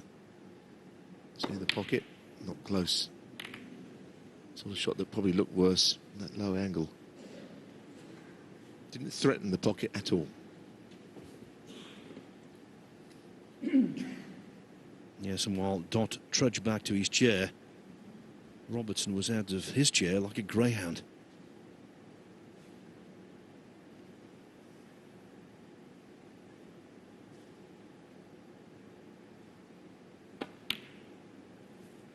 One.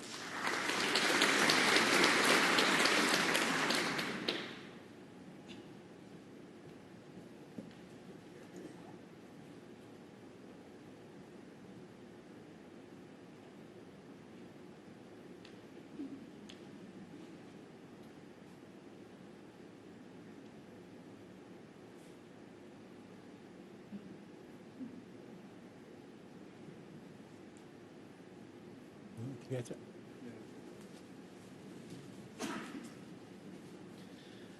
It's a bug's life, or in this case, a death.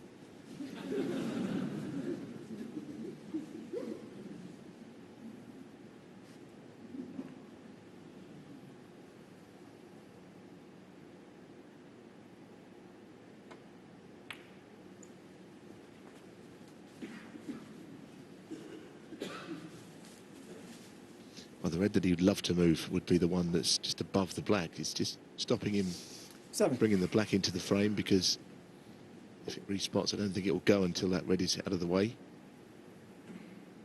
So at some point he'll try that. 8.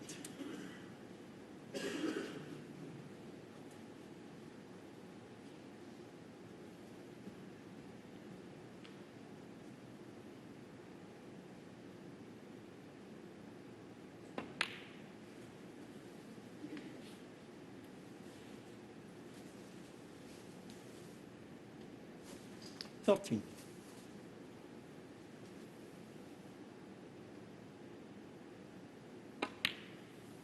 14.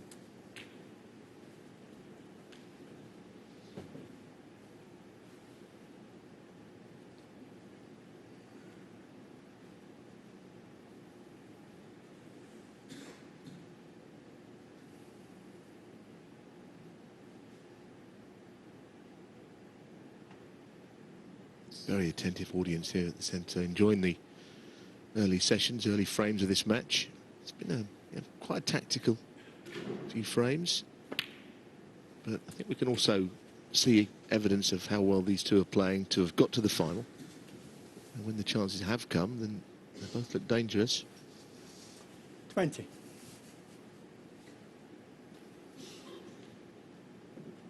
For 3 weeks now, though, when Robertson's in amongst the balls, he looks so dependable. 21.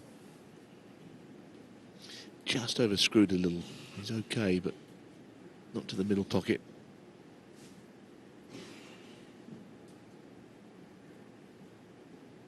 The question of, he's looked at to see if the blue pot's to the right corner. I think it does, especially if you're right behind it.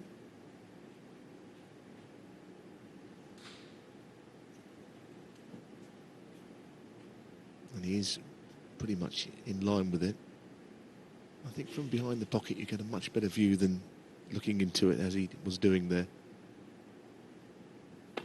Absolutely flies, isn't it? You could see that. Looking at it, I don't think the red was in the way at all. When these two met in the final of the World Championship in 2010, both complained with justification of feeling very fatigued at the end of the tournament. 27. But Neil Robertson's been playing competitive snooker pretty much constantly, with the odd day here or there off, for 20 days now, and the edge to his game is still sharp.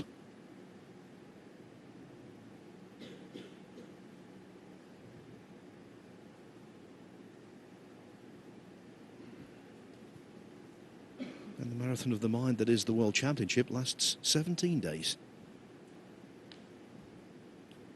So he's entitled to suffer from mental stamina, but there's no indication of it just yet. Mental stamina lack, I should say.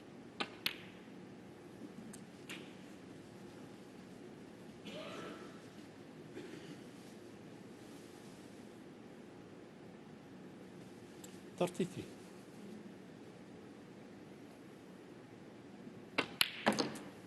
34.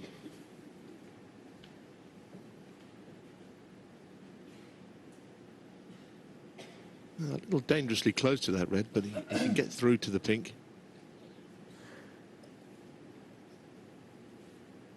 Yes, the first week to the Crucible last year, he played outstanding snooker. He looked the winner. Like a winner waiting to happen again, but the tournament went on. He lost his form, he warmed down.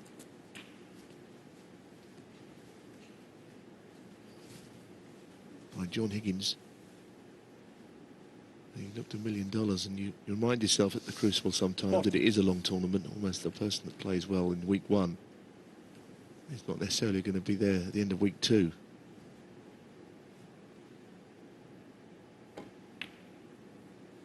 $41.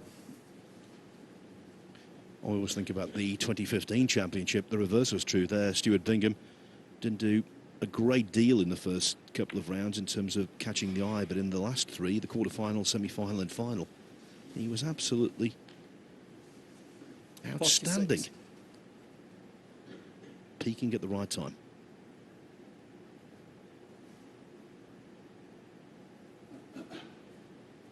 The red he was looking at to the middle looked considerably more difficult than the one that he's very close to.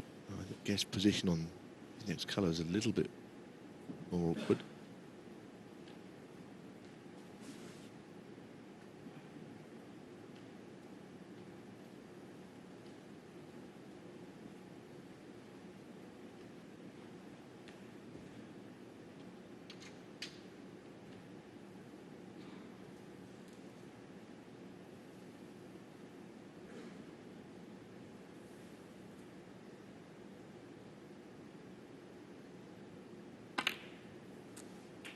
$47.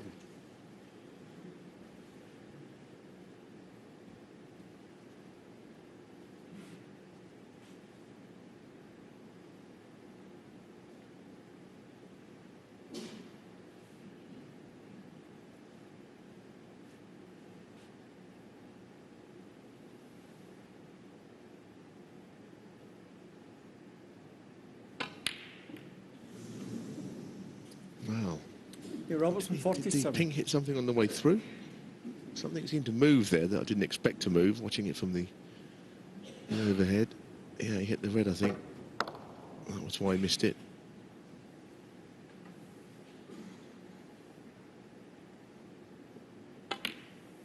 And again, these are the frames that can be significant if you can find a way of winning them.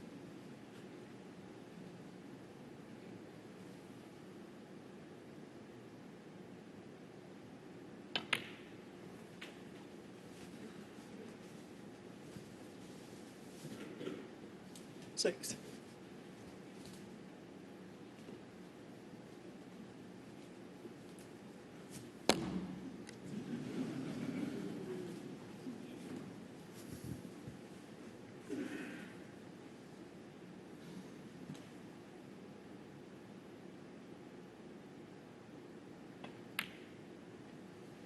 Seven.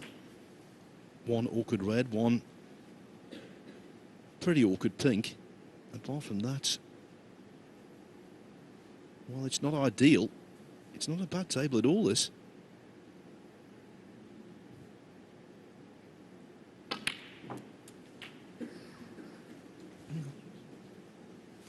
Yeah, so his red's on the right, which may be awkward, at least with Graeme Dott. He's a right-handed 14. player. He'd be able to reach across and play them.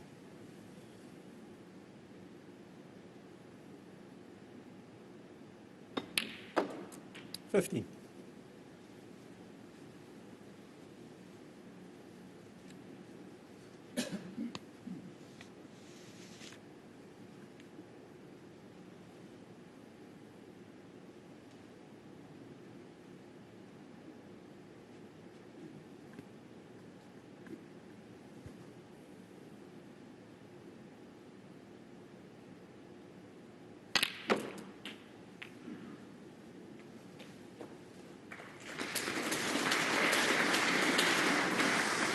$22. Awkward red no more.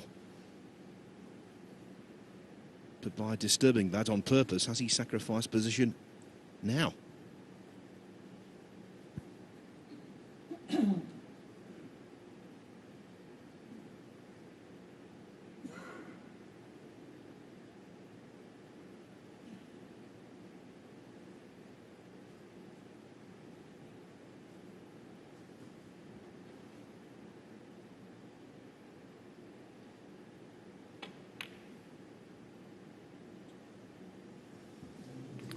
Graeme Dott, 22. Well, as you saw, that was not very close, to be honest. He overcut it by a fairly wide margin.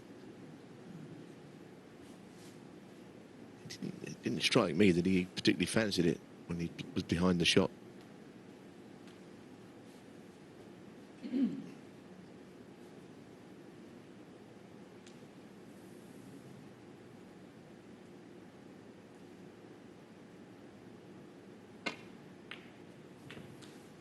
One.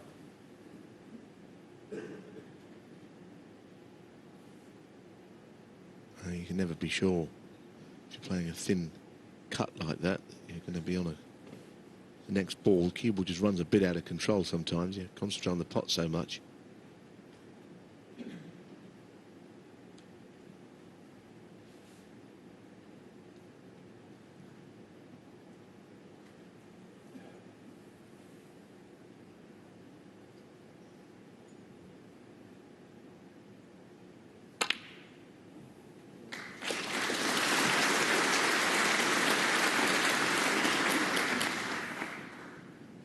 Six.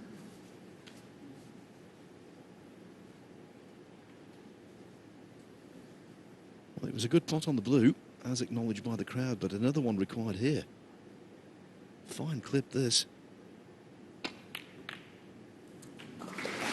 7.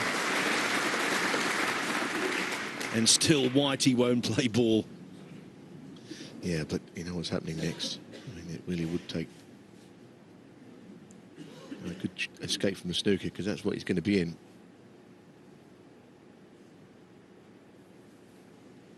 Neil Robertson, 7. Pretty obvious he'd like to lay out behind the red on the top side of the green, Graeme Dott. I'm sure that's what he'll be attempting. It's just that nagging worry that you could do again this shot out the way quickly. Balls can be replaced. For instance, if you missed it 3 times, he would need a snooker.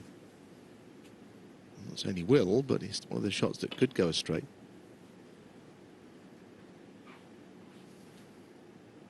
That's the point I'm making. It Well, you miss. was a good effort, but Robertson the four. misrule is that Yeah. it will go back under these circumstances.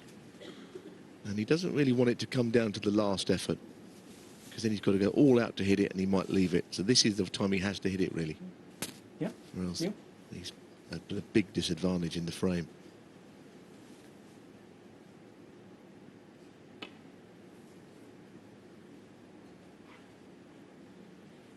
He's up against it now. Well, you miss. Neil Robertson Neil could four. go for this, but I suspect he'll put him in the pad again. I would. Yeah. Now, will he play a different shot here? Because this time he's got to forego any chance of keeping it safe. He just has to hit it. Yeah. Yeah.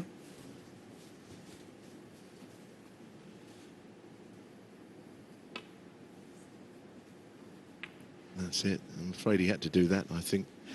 Played the other red frame over for me now. It took him 2 significant scoring visits. He did give one opportunity to Graeme, which he missed, that red to the middle.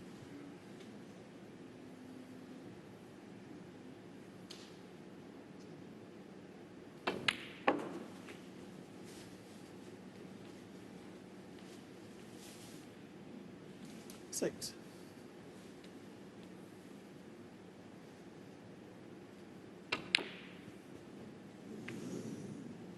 Neil Robertson 6.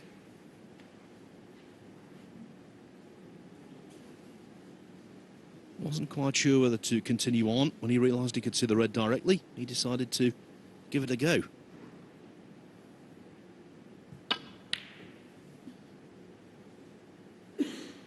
£46 points the difference, 35 on. So 3 snookers needed, but maybe, just maybe, 1 snooker and a free ball.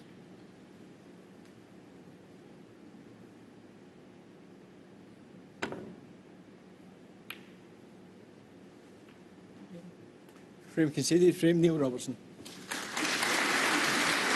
Well, on this occasion, Dott thinks better of it. It was quite a low-key frame, no fireworks. 3-2 Robertson.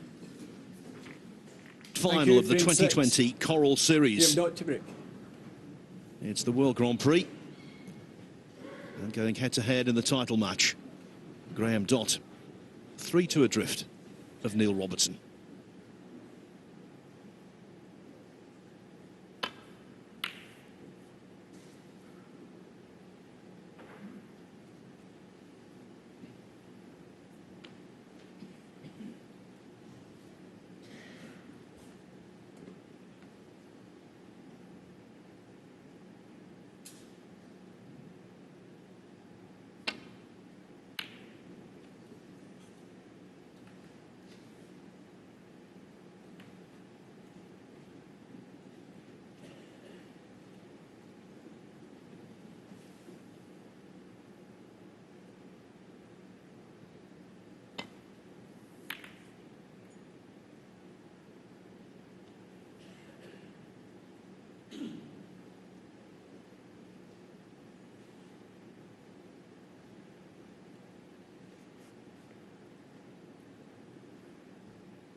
Robertson trying to win a world ranking title today for the 18th time. If he does so, he'll break a tie for 6th place on the all-time list with Mark Selby. Already, in terms of winning ranking titles, by far and away the best non-British player in the game's history. Next best, Deng Junhui from China.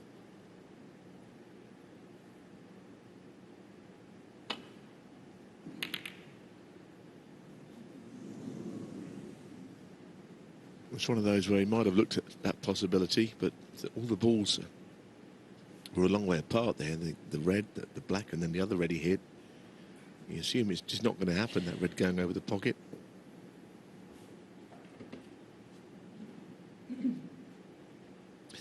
Now the pot here, just getting out onto a colour, probably the black, is not easy.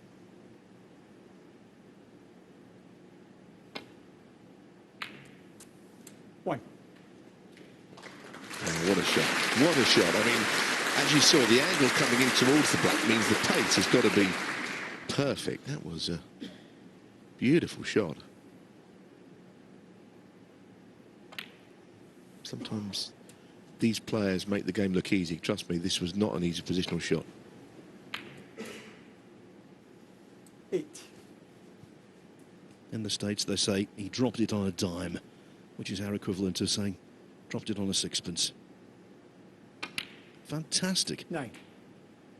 Precision at its very best. Now, can he exploit that and go on and make a big number?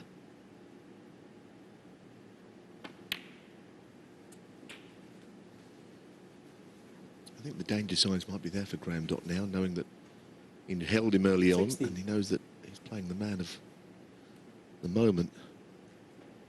But from here on in, he's got to find a way of winning frames this afternoon, because Neil Robertson is looking stronger.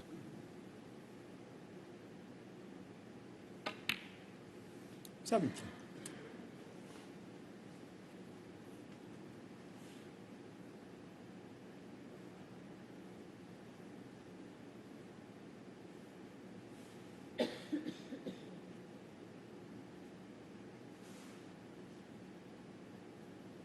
Well, he's very good at the plants, and it's one there. The two reds have got distance between them, which you don't mind the distance between them if they're not dead in line. It's one way of making it happen. 24.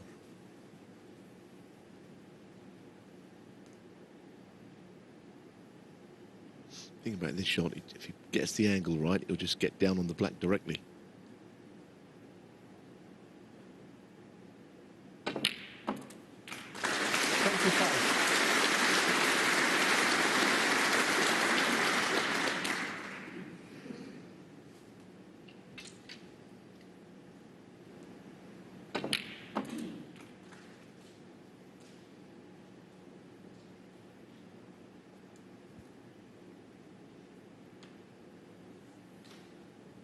Tall Neil Robertson, plenty of reach, which is just as well for this shot.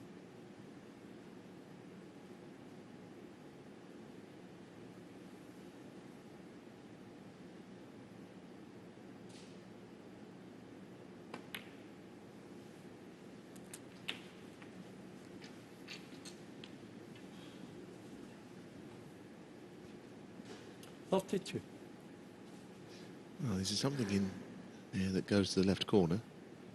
Don't need to anyway if he's on the other red. There may have been something.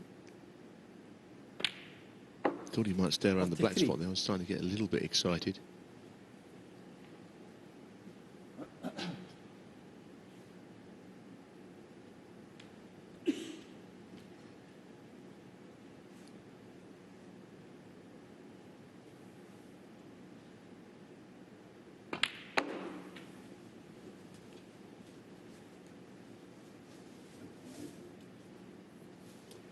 Eight.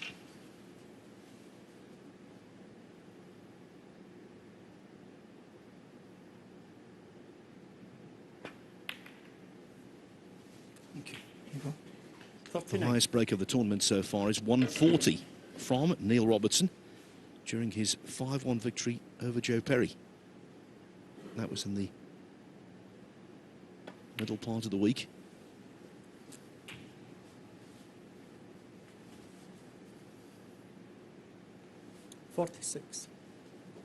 Robertson's next break-building milestone will be arriving at 700 centuries for his career. Needs 5 more. Doubtfully he'll do it today, but it's imminent. Yes, no, Neil Robertson, he's probably fully aware of that number as well, because he does keep count of milestones and records that he holds and ones he'd like to beat. Other players, I don't think they think about it.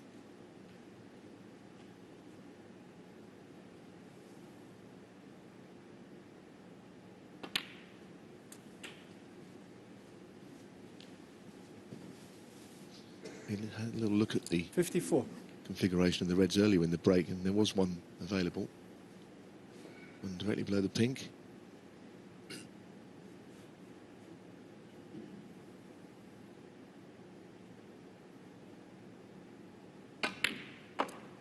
$55. Yeah.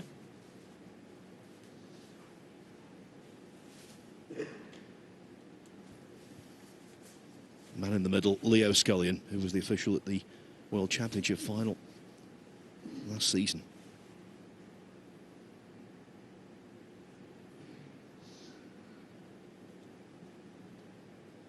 I think he's found a red that goes to the right corner this time, again through a small gap, which he might be able to play on. There's been a few tight squeezes in this break already.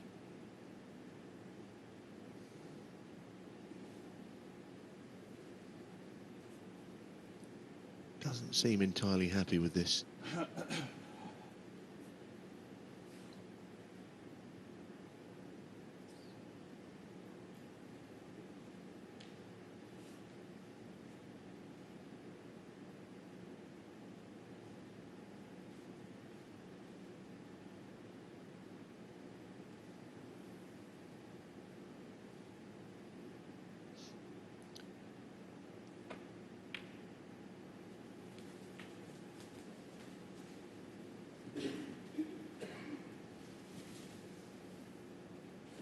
And there it is the middle one. 61. Two reds could be a plant as well.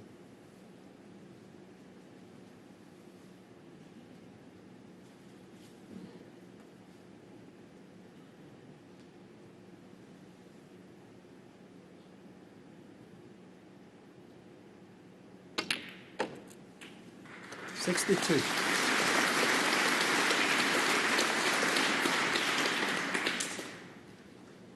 Well, he keeps pulling out the pots, but he needs another tester here. What an examination of cueing this is. Give that man an A+. Well, that's the kind of shot he's knocked in all his career, actually. When he first came over from Australia, he was basically only a potter. 67. That's all he knew. Couldn't do anything else. Barely knew a safety shot. So he's still going to be knocking those in. And it's taken a lot of thought, and it's been a well-constructed break. Almost satisfying when you get one chance. It was that red, and he got on the black with that positional shot, which was to the 75. millimetre. And you go on and win the frame in that one visit. So now 76. Neil Robertson is playing the kind of form. You've seen him already reach the final of 2 ranking events before this week started, in the space of a fortnight. 83.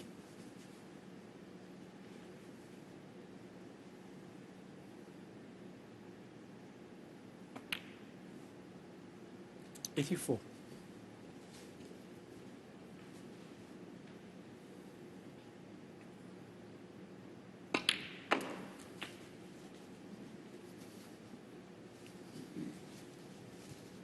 And all 90. started, launched by an absolutely cracking 91. positional shot.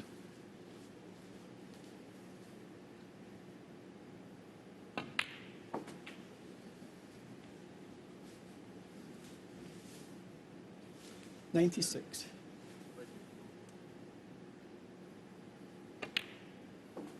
$97.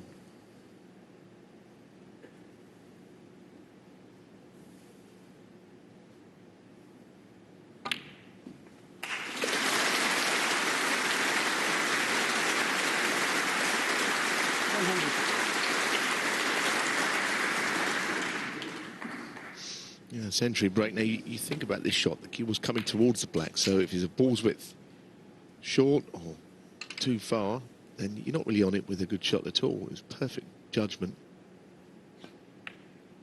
And the break goes on, Phil. It's terrific. Terrific break, this.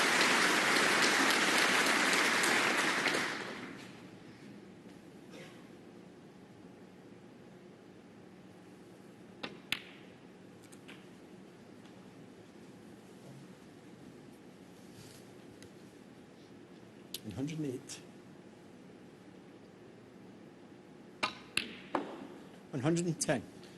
The only problem when you're talking about Neil Robertson these days is that you tend to struggle for alternative superlatives. Absolutely rich vein of form. The green didn't Neil matter. Robertson, 110. He'd already reached 3 figures, and he's reached 4-2 very impressively.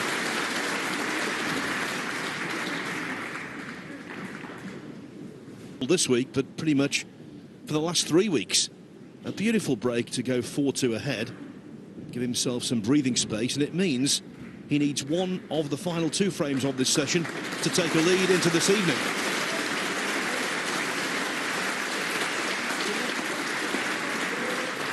Thank you. Frame 7, Neil Robertson to break. The crowd here trying to boost Graeme Dott's spirits.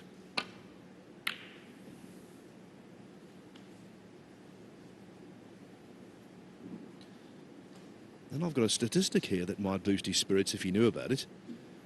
Twice before, Neil, Dott has beaten Neil Robertson after Robertson made multiple centuries in the match concerned, both at the UK Championship. Robertson made 3 centuries and lost to Dott in 2004 at the UK. He made 2 centuries and lost again at the UK Championship in 2014.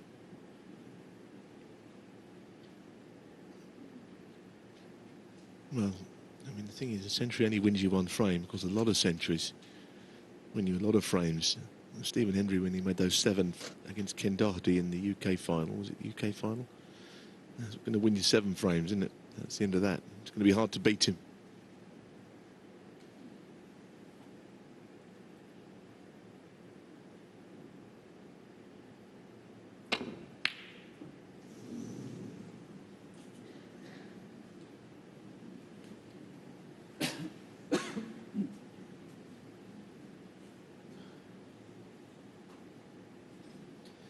Dott giving it just a little head shake there. After Robertson missed the red, he could so easily have left it much easier than this.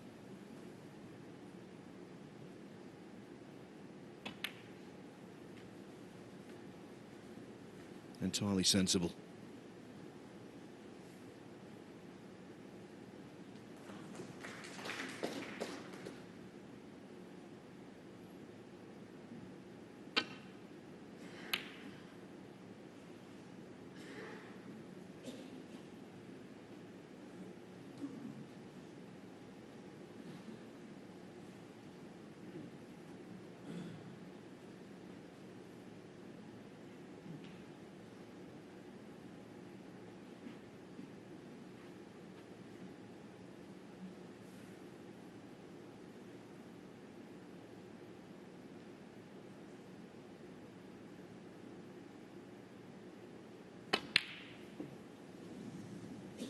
Definitely a chance, wasn't it? Hand on table with an opportunity. The kind of chances, if he's going to get into this session, never mind the match, he's going to have to start taking. Hasn't left anything, at least.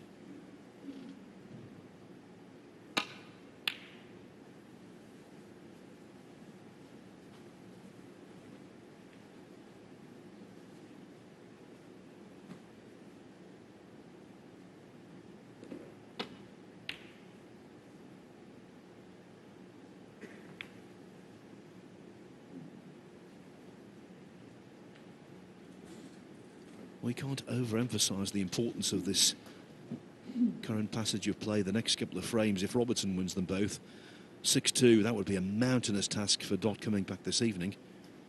If it was 4-4, very much game on.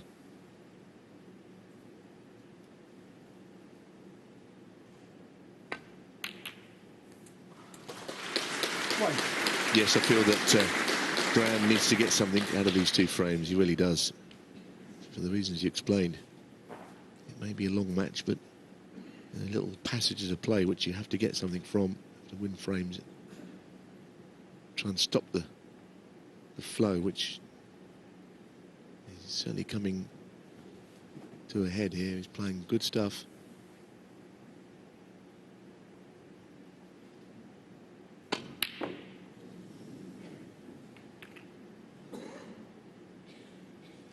Neil Robertson 1.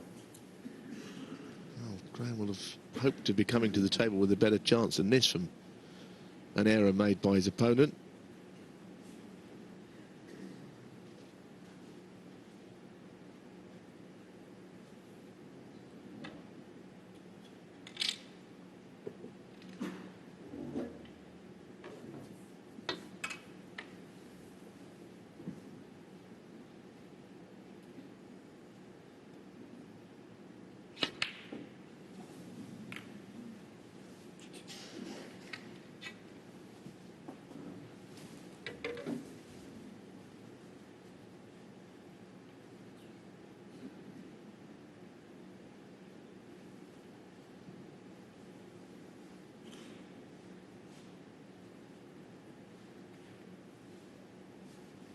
And if it's touching, Graeme will be able to play up the table. It isn't.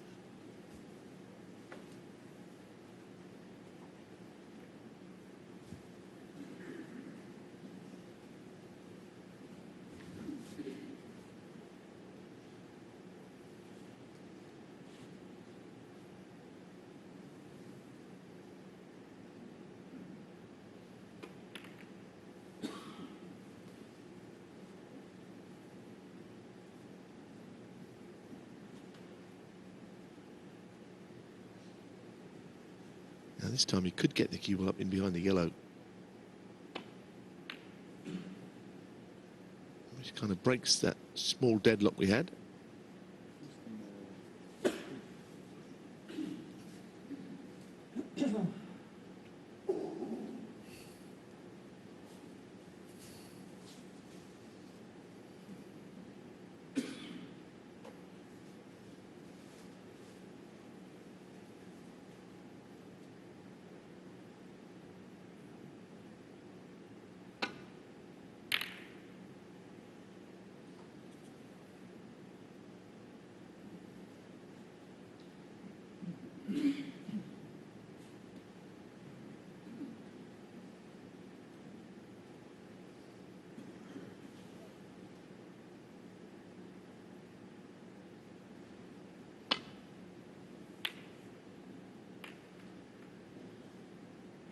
Yeah, that's weak in pace. Only because he just caught it a fraction on the thick side, and the cue ball never reaches its intended destination when you do that.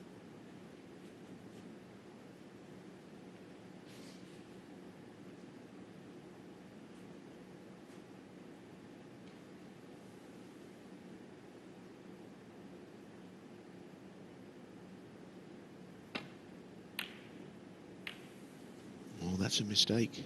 He didn't bargain on missing the red in the first place, but hitting the other red on the way back.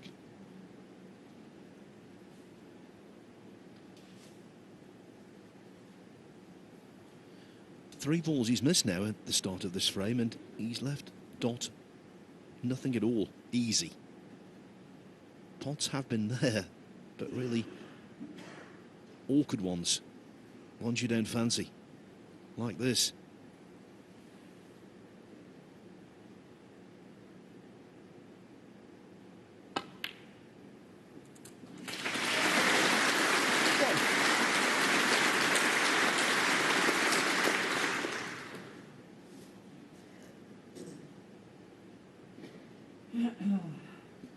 Now then, needs to spend an extended amount of time at the table.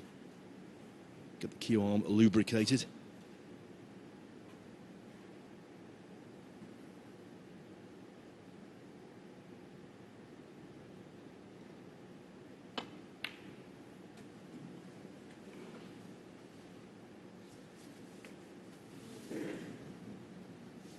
Three. And making a break of three is not an extended time. No, but he might be interested filling that red up into the green pocket, top right. And the fact that he is behind it, he might be able to run it through. I don't know whether he can hold it to where he's got his cue now for the black. It might not be end of break.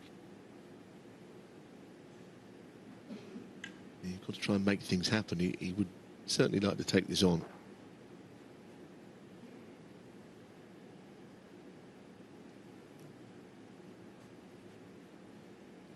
One of those that, if he plays it slowly, might be tantalising for a little while as to whether it's going in.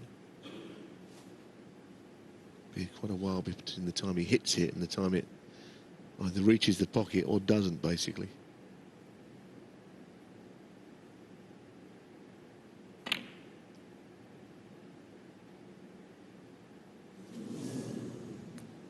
Graeme Dott, 3. Got too close for his own good, Neil. Yep. Always looked as if it was missing to the left jaw, didn't it, in running?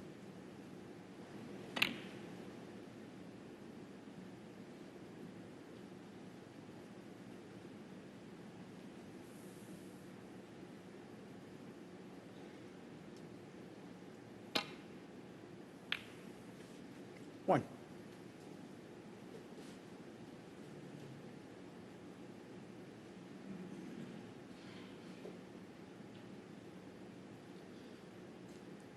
That was such an elementary shot, and when you can pot as well as Robertson from distance, they are meat and drink, of course. Mind you, that was a gross misjudgment. Wow, it was like a dead white, wasn't it? Nothing happened. 4. Like we're playing using cannonballs instead of snooker balls. It didn't go anywhere. And if it was, the angle wasn't really sufficient to get off the cushion, why could he not just screw back directly on the red?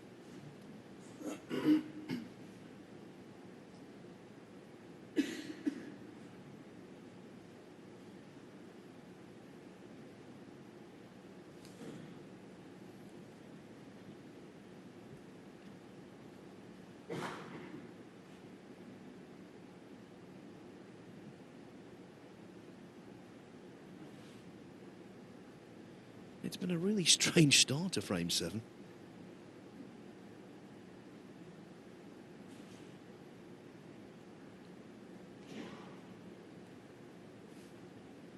The crux of the frame yet to play out.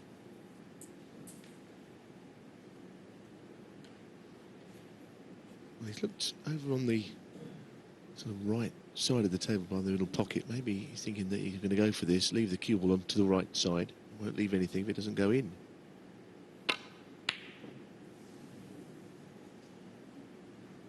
Well, he's going to, except for the red in the middle of the table.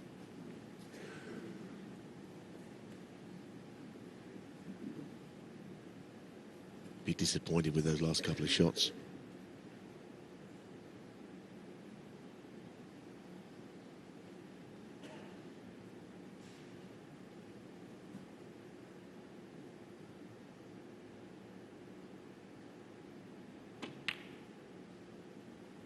One.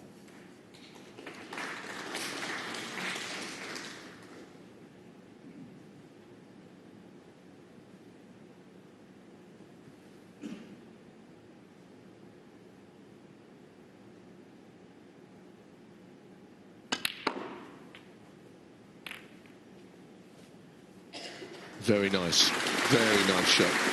And the aim was the best bit. He's gone right into the middle of that bunch. And they spread quite beautifully.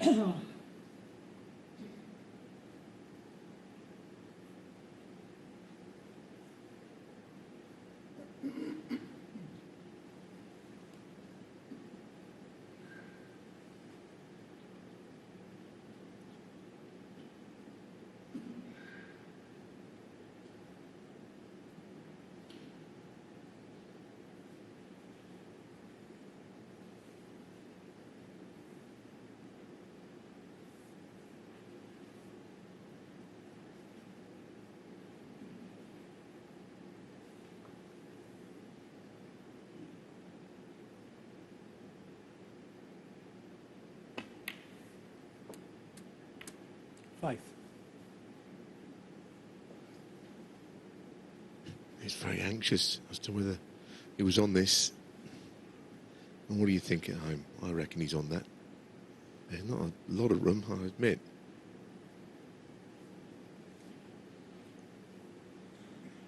Sometimes, as I say, I always like to see players look behind the pocket as Graeme is now. I think you get a better view. The camera view that we give you, I believe, is the best perspective for the shot than any. Better than the players have looking into the pocket. His onity would have been more animated had he not been.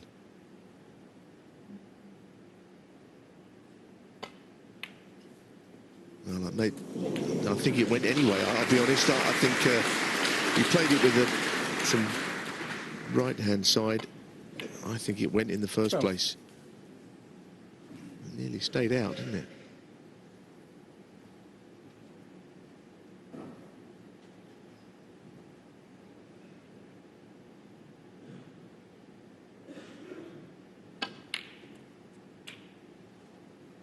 Thirteen.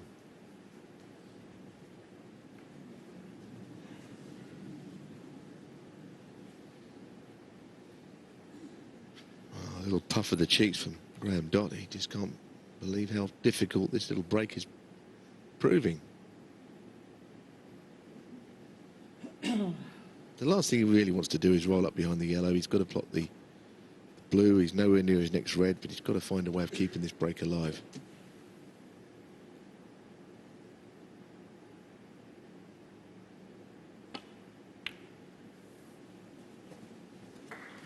Just feel that the pressure is building up on every shot. We saw that a couple of times with Kyron Wilson last night, where as well as he was playing, he's getting further and further out of position on occasions. And he's overcut quite a few of these types of shots already today. Again, that's the common theme. Graeme Dott, 18. You called it, Phil.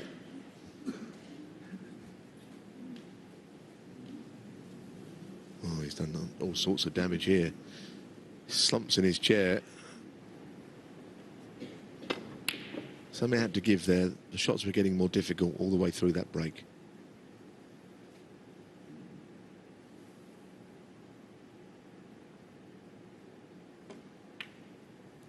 One.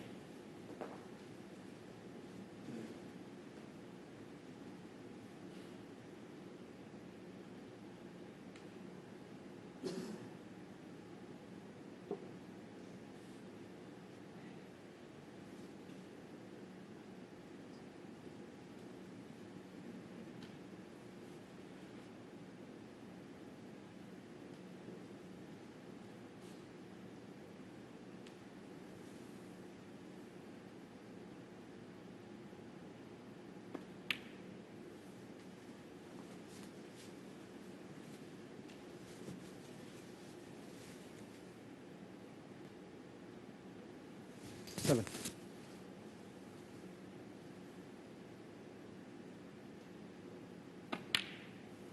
Eight.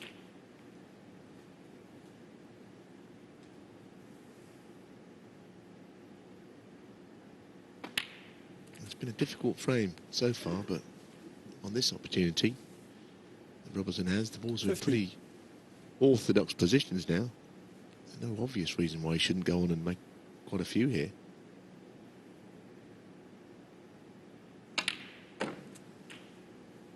Sixteen.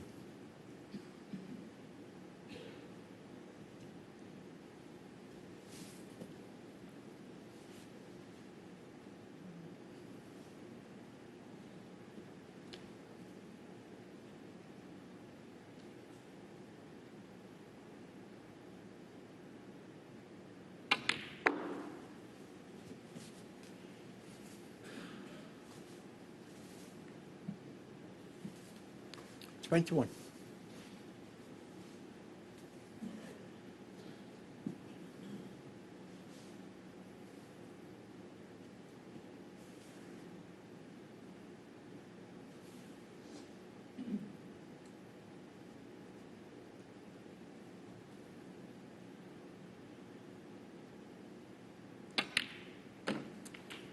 $22. That's not right. Blue doesn't go past the brown. Again, the problems are just finding both of the two players in this frame.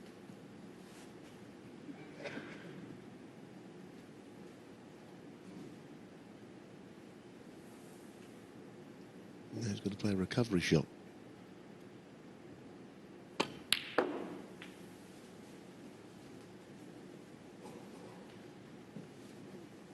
Judged it well. Well, I would say, given its context, that's a candidate for the best shot of the match so far. 26.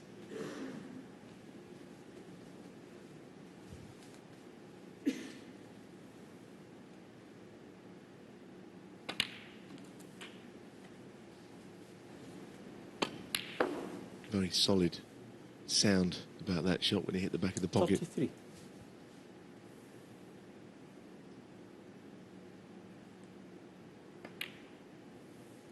$34.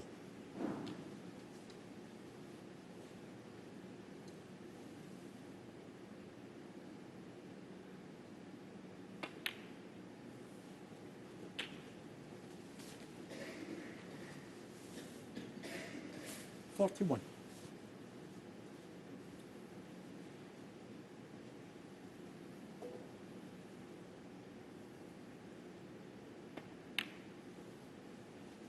42. I think he was just a split second anxious there. He might have welded one red against the other and it wouldn't pop, but it does go. No problem. Yes, the bottom one certainly goes. And that, with the colour, is all you'll need. 49.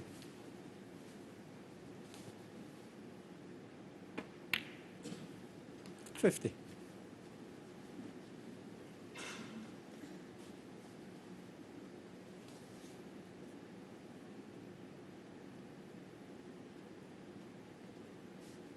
Well, he's got one eye on the scores. Frame ball, and whatever he does, he knows that frames like this have been won before. Snooker's needed, which it will be. Don't expect anything too flash here. He can play the snooker of his own if he really wants to.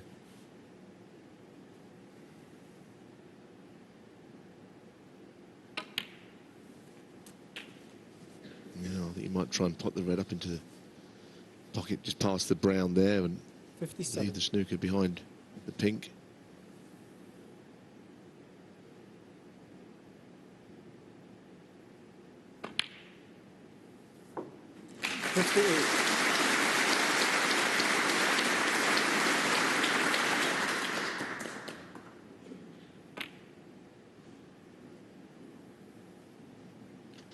That was tough, but Neil Robertson, so what 58, really? and the frame. It was irrelevant. He's made the 4 highest breaks of the afternoon so far, Neil Robertson. And now he's forging on. 5-2 ahead. Session this evening, it will be Neil Robertson. The question, by how much? By how many? Robertson out of the arena at the moment, but quite how it's going for him, well, I'll tell you how it's going for him. Swimmingly. Yep, one more frame to play, and you know, if he was to win this frame as well for 6-2, it would be a sizable chunk out of the match for him. Graeme knows he's got to win this frame if possible. An old friend damage limitation, which we always call it, don't we, at this stage. In other words, you're behind. It's a question of how many. At 5-3, well, he's got a chance tonight, for sure. Historically, 6-2 deficits have been overcome, but very rarely. Especially against a player playing as well as Neil Robertson in general. Okay, Graeme. Thank you, ladies and gentlemen. The final frame of this session, Graeme Dott to break.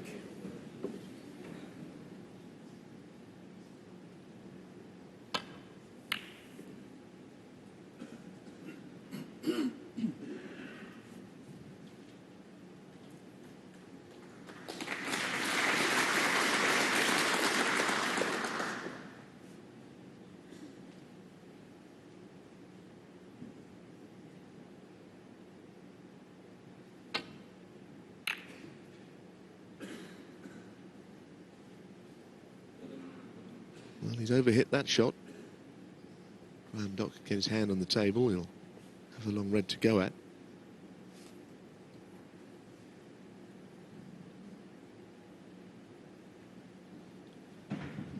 Not easy, though, when you've lost 4 consecutive frames and your opponent is knocking breaks in for fun.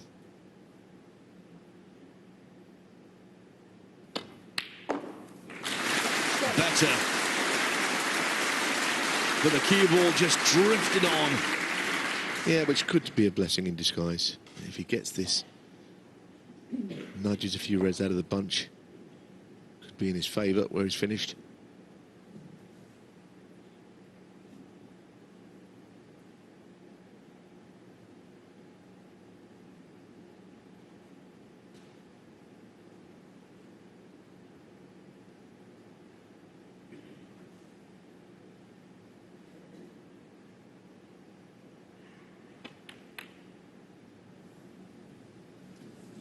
Oh dear.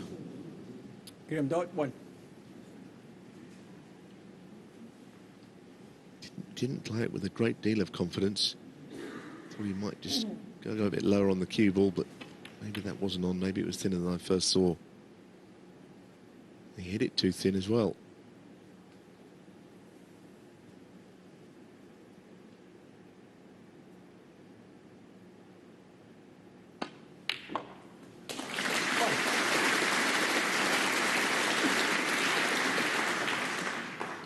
The crowd here know their stuff. That was a really good pot. Just watching this, he knows that the black is not just teetering on the edge of the pocket. It's a little bit of a thin pot from there.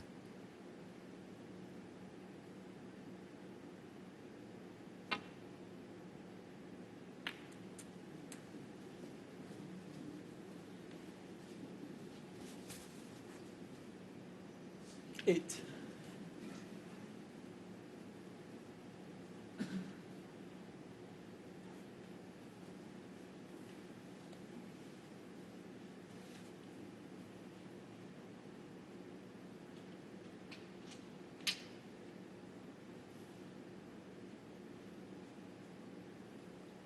When Robertson needs the extension, you know, it's quite a stretch.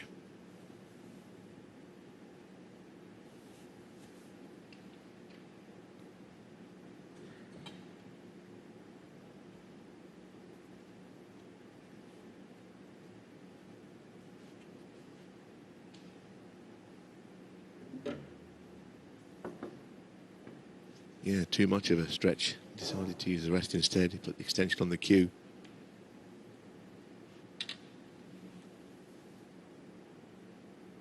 Well, I think the cue was going into the bunches. Risky shot.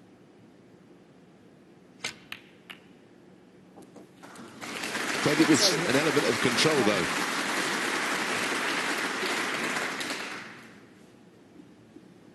And now one more obvious pressure ball, and if this one finds the target, he could be away again.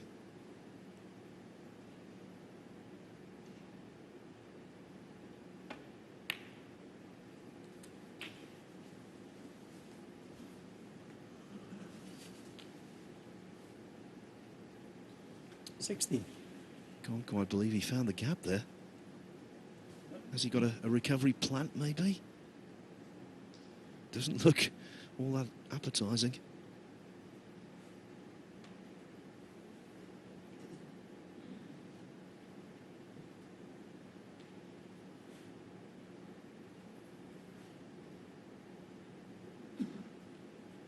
Distance between the two balls and a rather quirky angle to try and manufacture.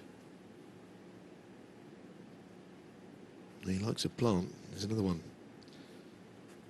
Here, this is a quite difficult plant. It's just not a natural. He's got to cut the first thread thin onto the second one. Very studious, isn't he, on those shots? He gives it a lot of consideration. I've got the feeling he's put a lot of practice in at this sort of shot. Doesn't miss many of them.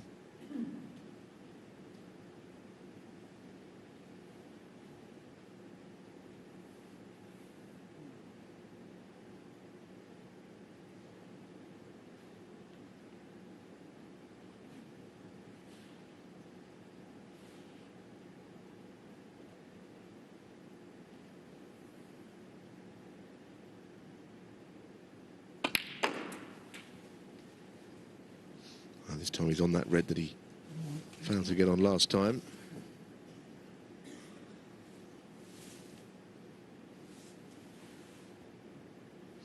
This plant was not that easy, so he's just cutting the first red onto the second one.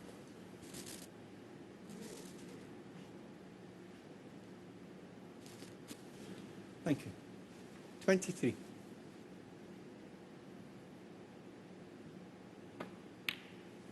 $24.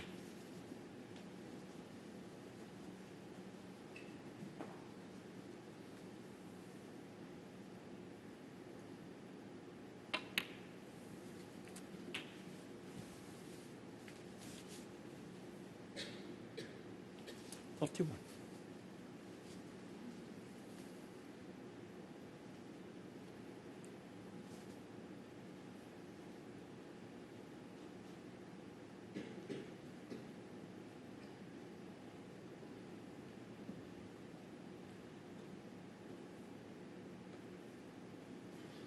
when he won the European Masters in Dornbirn in Austria 2 weeks ago today.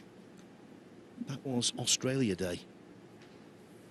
On a snooker table at the moment, every day is Australia Day. 32.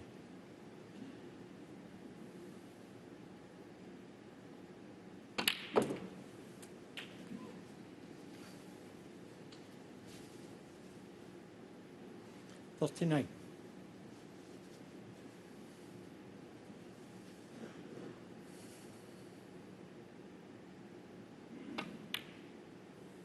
$40. Well,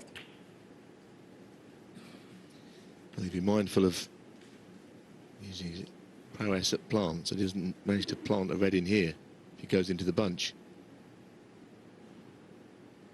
which can happen. And sometimes it's unavoidable, other times you could work it out.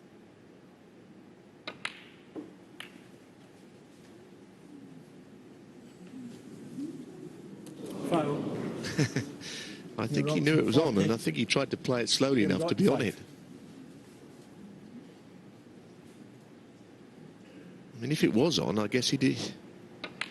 Why did he break the reds open, not just play on the plant? That's the question. I don't know whether Phil's got the answer to that or not, but it was an odd one, wasn't it? You're the analyst. No, it's true though, isn't it? I mean, if the plant was there and he played it slowly because it was on, why break the reds open and not just play on the plant? I don't think anything else moved.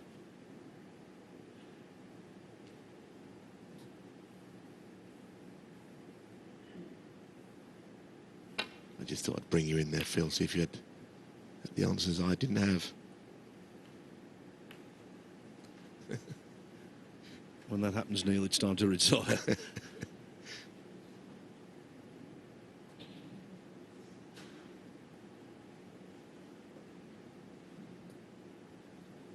As I say, with this kind of pot, he's had a tendency to overcut as he adjusted. No. Yes, and they're the kind of shots he's knocked in all week.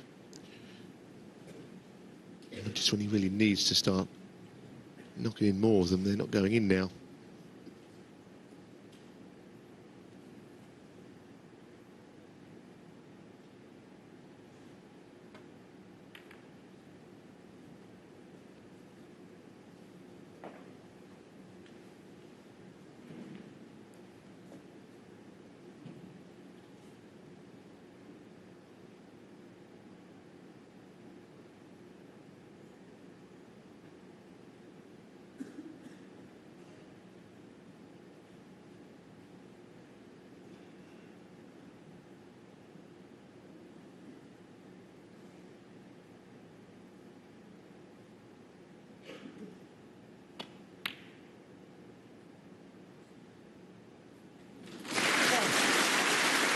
That's more like it.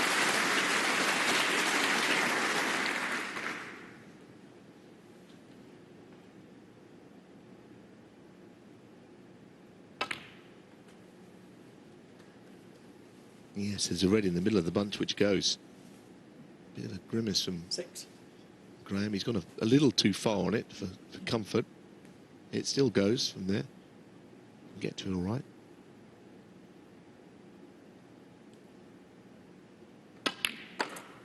Seven. Well, this is an opportunity he probably didn't think that he was going to get in this frame.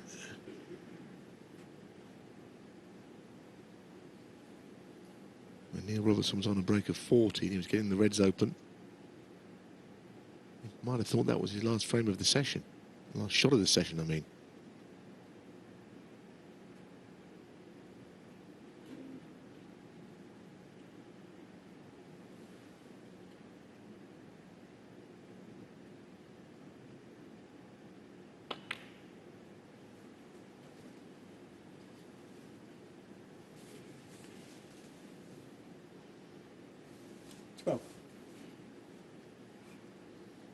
And there's no obvious reason why he shouldn't go on to clear up.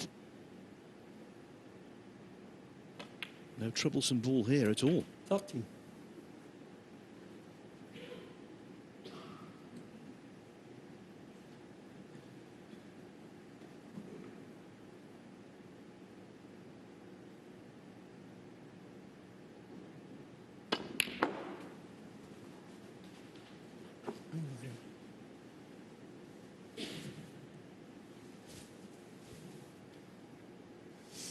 17.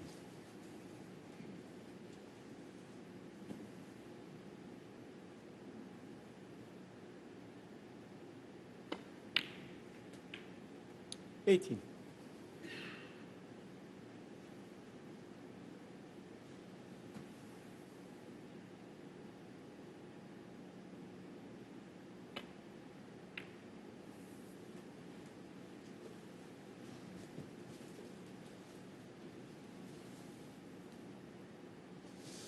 $21.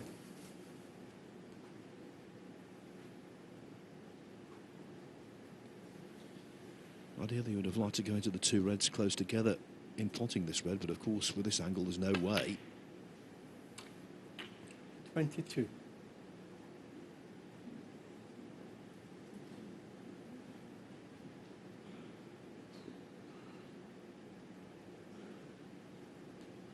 It's one of those days when a game he sometimes makes look easy is all a bit of a struggle.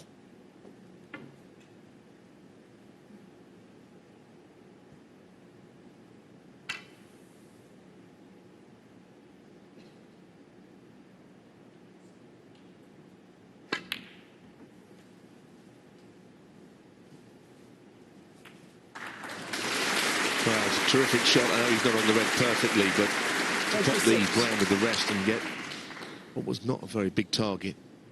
That was well done. A little smile again. He's not that bad, really. The red he's got to take on is very gettable, and the other red was not pushed safe, which would have been a worse outcome, I think.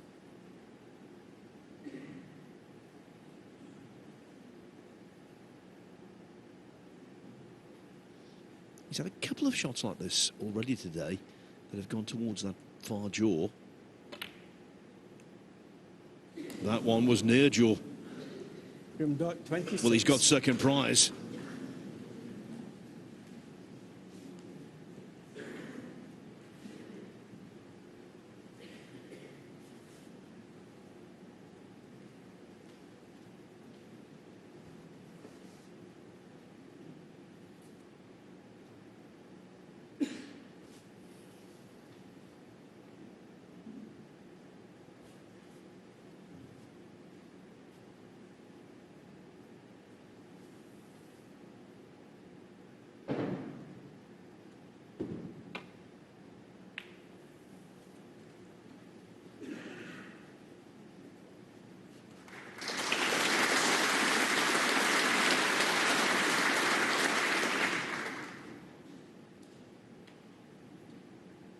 Well, I think that was a deserved outcome, really, because he was in a fluke snooker. And now Dott finds himself in a trap.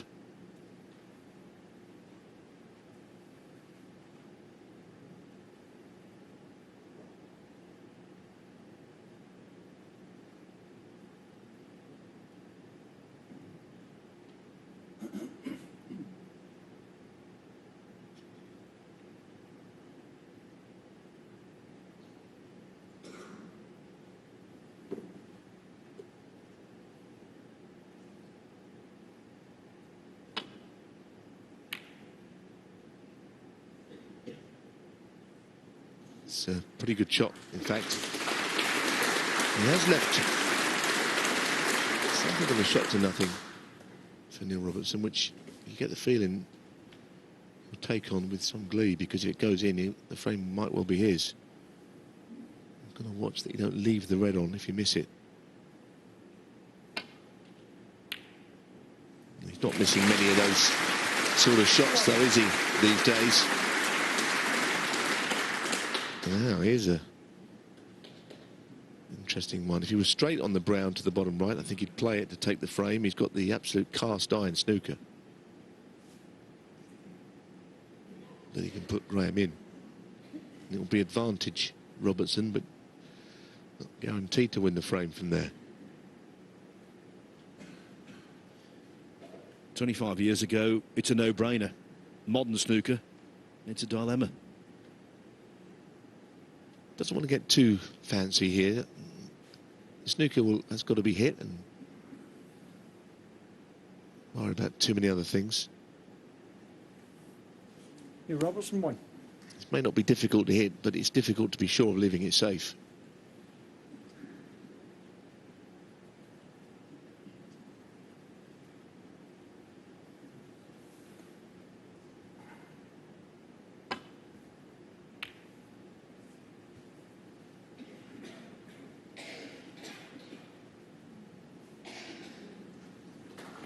Anxious moments as the red was going up the table, but it's travelled far enough.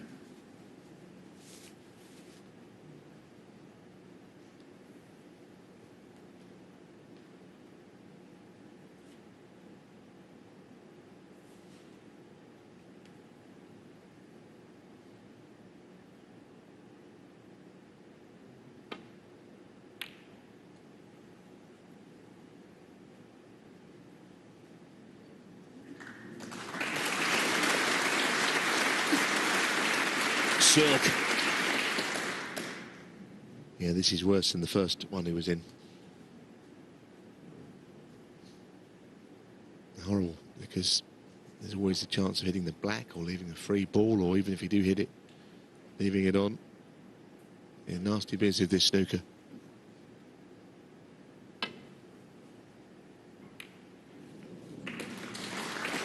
Well, he's done okay, but he has left an opportunity.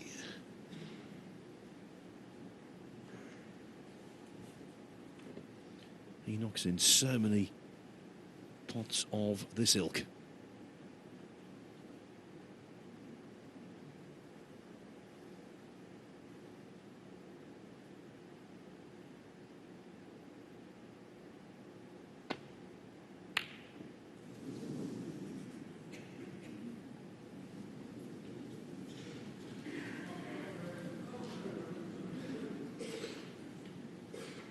Dott, 9 points behind, but an overwhelming favourite for the frame.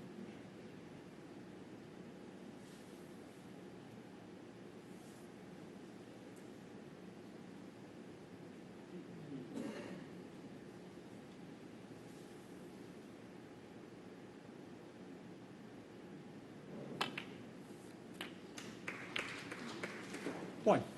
What a chance he now has.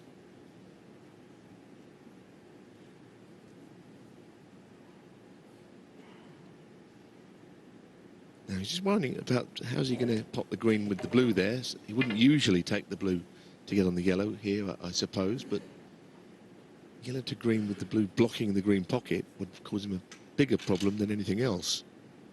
So that's why he's going to just risk position here. Gets the blue on its spot. If he gets on the yellow, it should be frame over.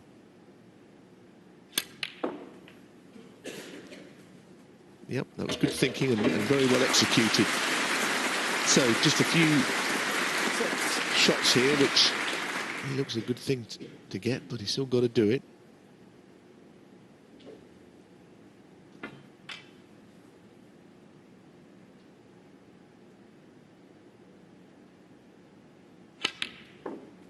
Eight.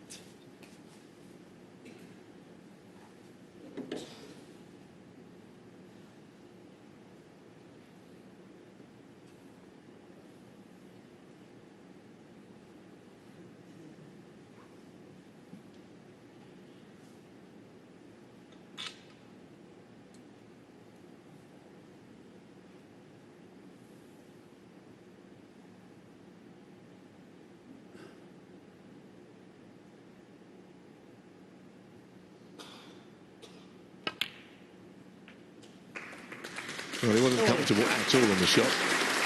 I'm sure he's pleased it's over.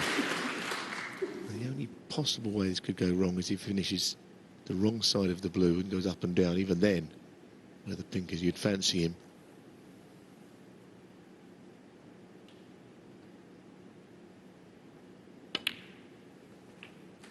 $15.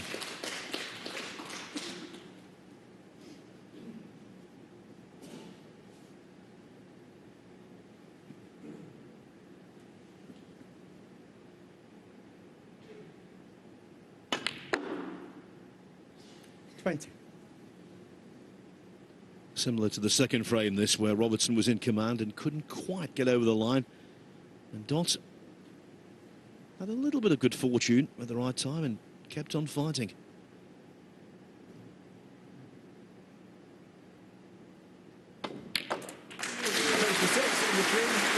A very entertaining session concludes with Neil Robertson 5-3 ahead. It might have been more, but don't discount Dott.